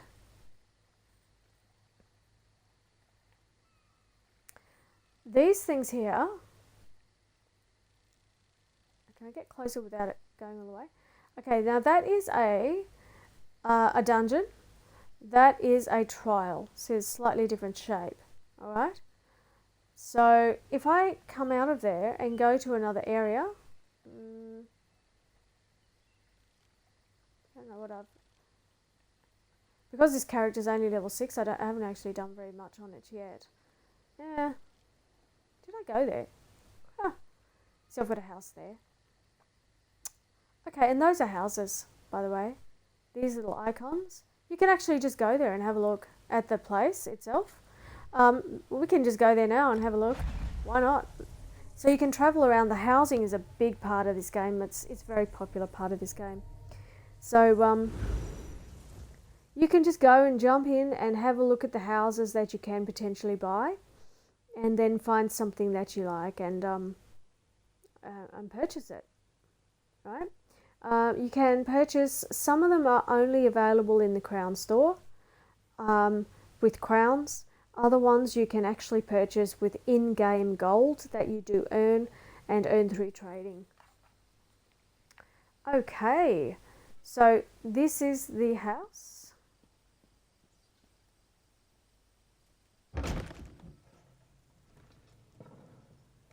I can go in here and have a look at this place. It's a bit dark, isn't it? But yeah, go check it out, see what it has. It has a little veranda and so on. I can actually look at the purchase options for the house. It will tell you how much you need, either 4,000 crowns or 322,000 in game gold. So you can also look at it fully furnished to get an idea of what that's going to look like. You just go to preview and lo and behold, it's furnished, and you can buy it fully furnished if you want. You don't have to, but you know, you can furnish it yourself, or you can buy it all done up.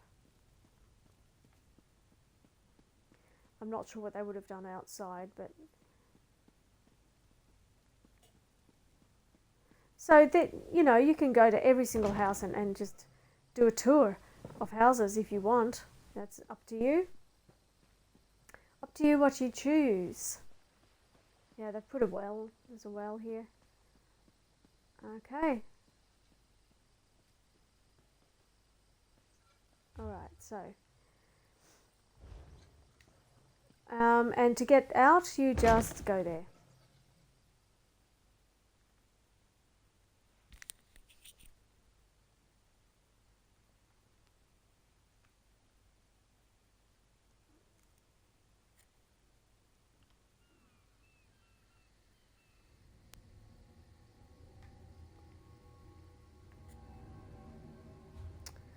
Now let me see what I have here. What have I found on this map so far?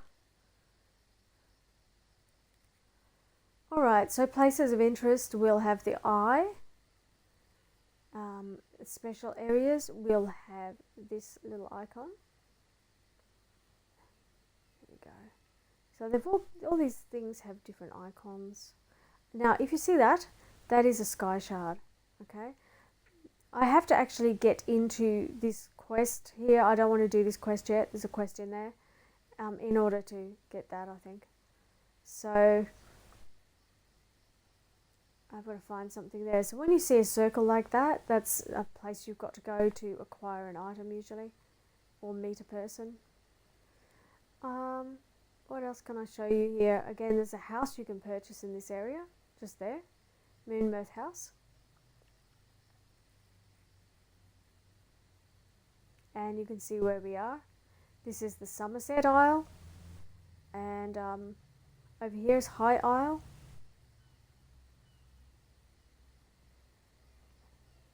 As you can see, there's quite a bit of housing on this map. Look at it all. Look how many places, you know, there's a lot. Okay, there's plenty to choose from in different regions. Okay, well, I'm not sure what else I can actually show you at this stage. I think that's pretty much covered most of what you're going to see. If there are announcements, you will see them here. And this will just tell you what special items are available. And also the zone guide, that's what I haven't covered yet, isn't it? Okay, so if you want to complete an area or everything that you can do in an area and you don't know where you're up to, you can go to the zone guide. And in the zone guide, you can follow the zone story. If you go continue zone story, it will lead you from one quest to the next, so that you can complete the entire area. It will tell you that whether you've finished or, you know, like this skooma watch thing, intervene in all instances of skooma abuse. I haven't done that yet, but I have gone fishing and I got the fishing award or whatever it is. I have opened up 2 out of 2 way shrines, and as you go along it'll tell you what it is that you've got to try and find, or so on. Striking locale. So I've still got the Ridthar's Solace to find. And my story quests, I have got those ones because this person has only just landed. So there's a fair bit to do. And I've got 2 sky shards to find. Okay, in this area, and then this whole area is complete. And in each area you will find, look how much there is there, you'll find that there is quite a bit to do. Okay, so each area has all of these things, and when you finish you get your own little kind of reward thing. There's your zone guide. When you go to activity finder, you can go to the zone guide and you can choose on the left, you just hit the back button to get back out of here. Every area, any area you want to go to, if you've been there, you can see how far along you are and what you still need to do in that area. Battlegrounds will match you with other. Now, Battlegrounds is a game essentially, so it's a like a sport little game. So, but it's a PvP, player versus player game. Yeah, and it's a lot of people really enjoy it. You get some good gear out of that, I think. I haven't tried it, but you know, I'm not much of a PvP player. So you can try that. Endeavours, there you go. Every day you can earn yourself these special in-game currency points, which you know, ultimately you can buy things with. So there you go, and that's what they are today. So the Munda stones, I don't think this character has any yet. That is something that I could probably do for this character almost. Yeah, I don't have it. So that's worth doing, is going and finding a Munda stone from somewhere. I won't find it here, but I will. I do know where one is. Barbed hook, not really close to a Munda stone, but definitely. Did I have this one? I think I have. Yeah. Okay, so if I hop to this little hotel room here, the Rosy Lion, let's go inside. Just outside this town, there is actually a Munda stone at the top of the waterfall, so you can, I think it is. So yeah, you can go and get that straight away. So you'll find that the main towns have a Munda stone pretty close by usually. But otherwise you have to try to find them out in the game world. Okay, so it's just a very simple hotel room that you can turn the lights on and off.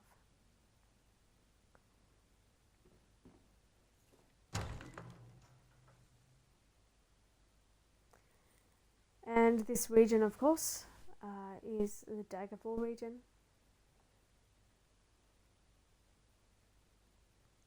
My character is Old Mary Dominion, but it doesn't actually matter that much. When you're following the faction story, yeah, but otherwise, no. It's up to you where you go.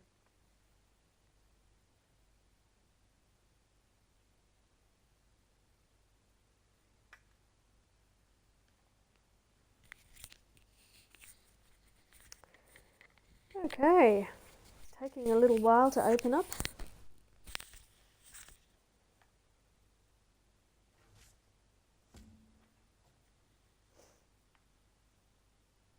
Oh, we don't want to do that talk to the hooded figure yet. That's going to take us off. Okay, you get points for discovering places, so you can just run around exploring the world and earning points that way too. They're going to follow me everywhere, aren't they? I heard that Dominion soldiers have landed at Farwatch. Can you tell me anything else? There you are. The Lady Stone, it'll do for a start, it's something. So I do know where that is, so let's put a little marker on that. There. I hope she's all right. Okay. Do I have a horse? So I do. Oh, the other thing is train your horse every day.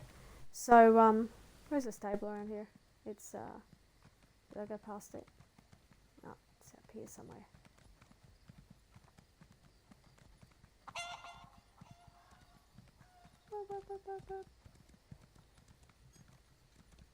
I don't know. There. I'm there.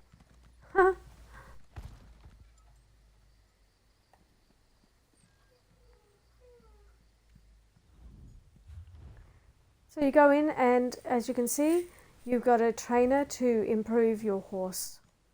So first thing we want to do is try to improve the speed of the horse.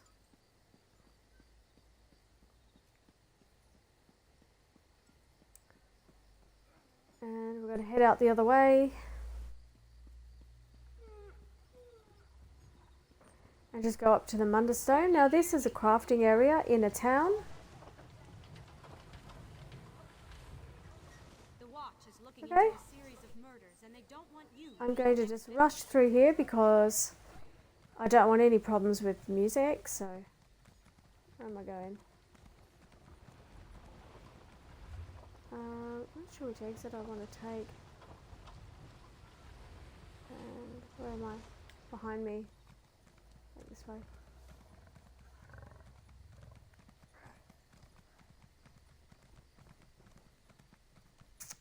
There we go. Okay, so I want to get up to the top of the waterfall there. And my vision dream speaks true.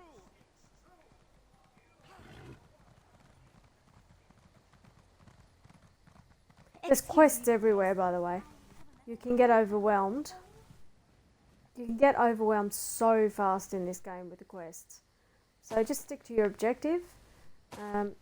Otherwise, your quests, you'll end up over, 24 out of 24 straight away. Not know what to do next. There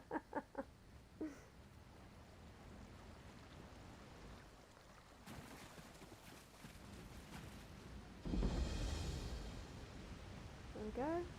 That's a little dungeon. So that's what I can show you. Where is it? What? There's a way shrine just there. See these little torch things? You can just see a torch icon there. That's called a delve, and it's like a small dungeon that early on in the game it's very good to do, but they give you lots of points, so delves are worth doing. I'm going to have to fight someone here to get up here, I think. And they also can get up. How do I get up there again? Not this way, is it? Any place you see this is actually a water collection point.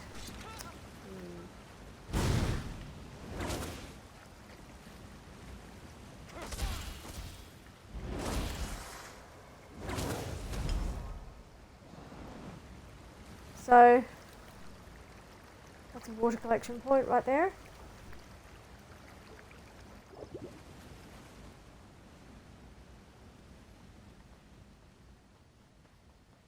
Let's just get a move on. They'll all want to fight us for sure.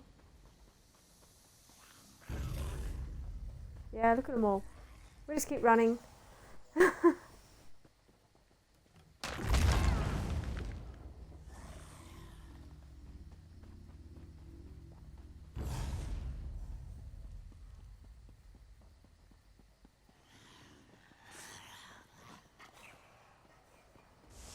Okay, in the...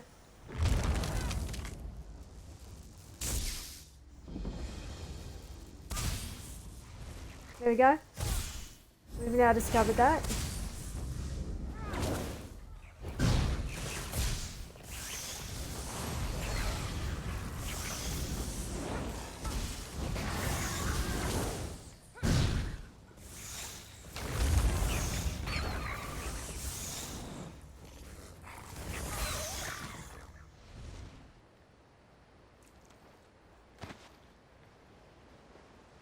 Alright, can I get there yet? So there's a lady stone. Finally. Now, when you go up to them, they'll tell you this. Whatever they actually are going to give you, physical and spell resistance, yes, I'm going to take it. Okay. And I also got my Seals of Endeavour for the day, for completing that small quest there. Just that... When you look at Seals of Endeavour, you can look in the Crown Store, or you can look at your activity finder, and if you look at Endeavours, it will tell you what you have to do every day in order to achieve some of your Seals of Endeavour. So, group dungeons are different from... there's different kinds of dungeons in this game, let me just put it that way. So, Cyrodiil is the Alliance War area, the PvP area that I showed you earlier. Collect 8 rune stones, which means there's little glowing stones you walk up to and you just collect from those. Use your class abilities and that will give me 15 Seals of Endeavour. And then once I build up my Seals of Endeavour, I can purchase some things using those. Okay, from the Crown Store.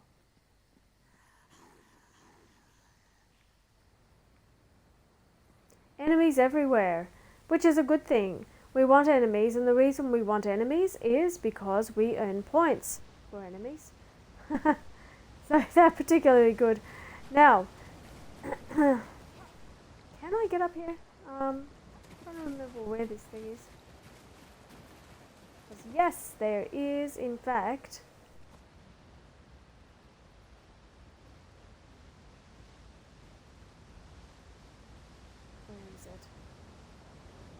Find it. It says here. I'm not seeing it. Why am I not seeing it?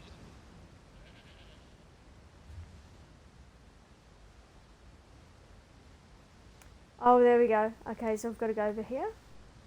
And that's a sky shard out the front, across this way. So basically you just got to run across there and we'll find the sky shard. Now you can actually jump in the water. You can jump down. I might kill my character by doing this, but you can jump down. If you land in the right spot, you won't die. However, if you don't, you will actually die.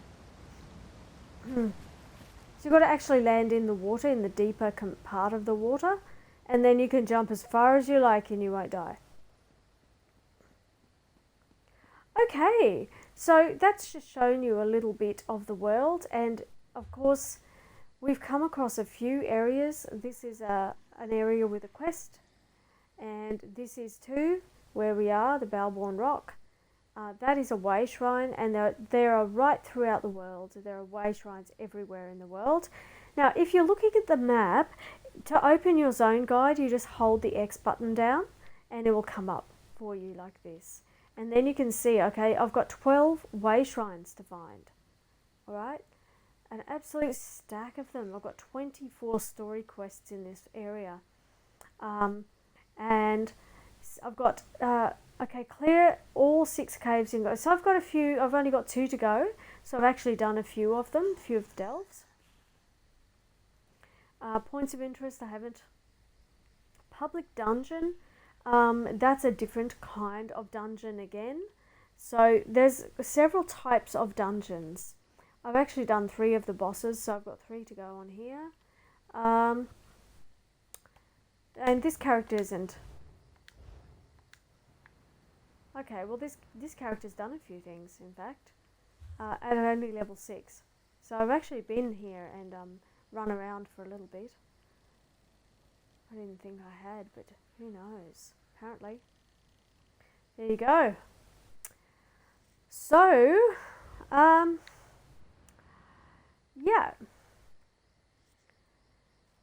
That's probably about all that I have to tell you right now. So what I can do at this stage is I can jump back to one of my houses and we'll go to the Twin Arches.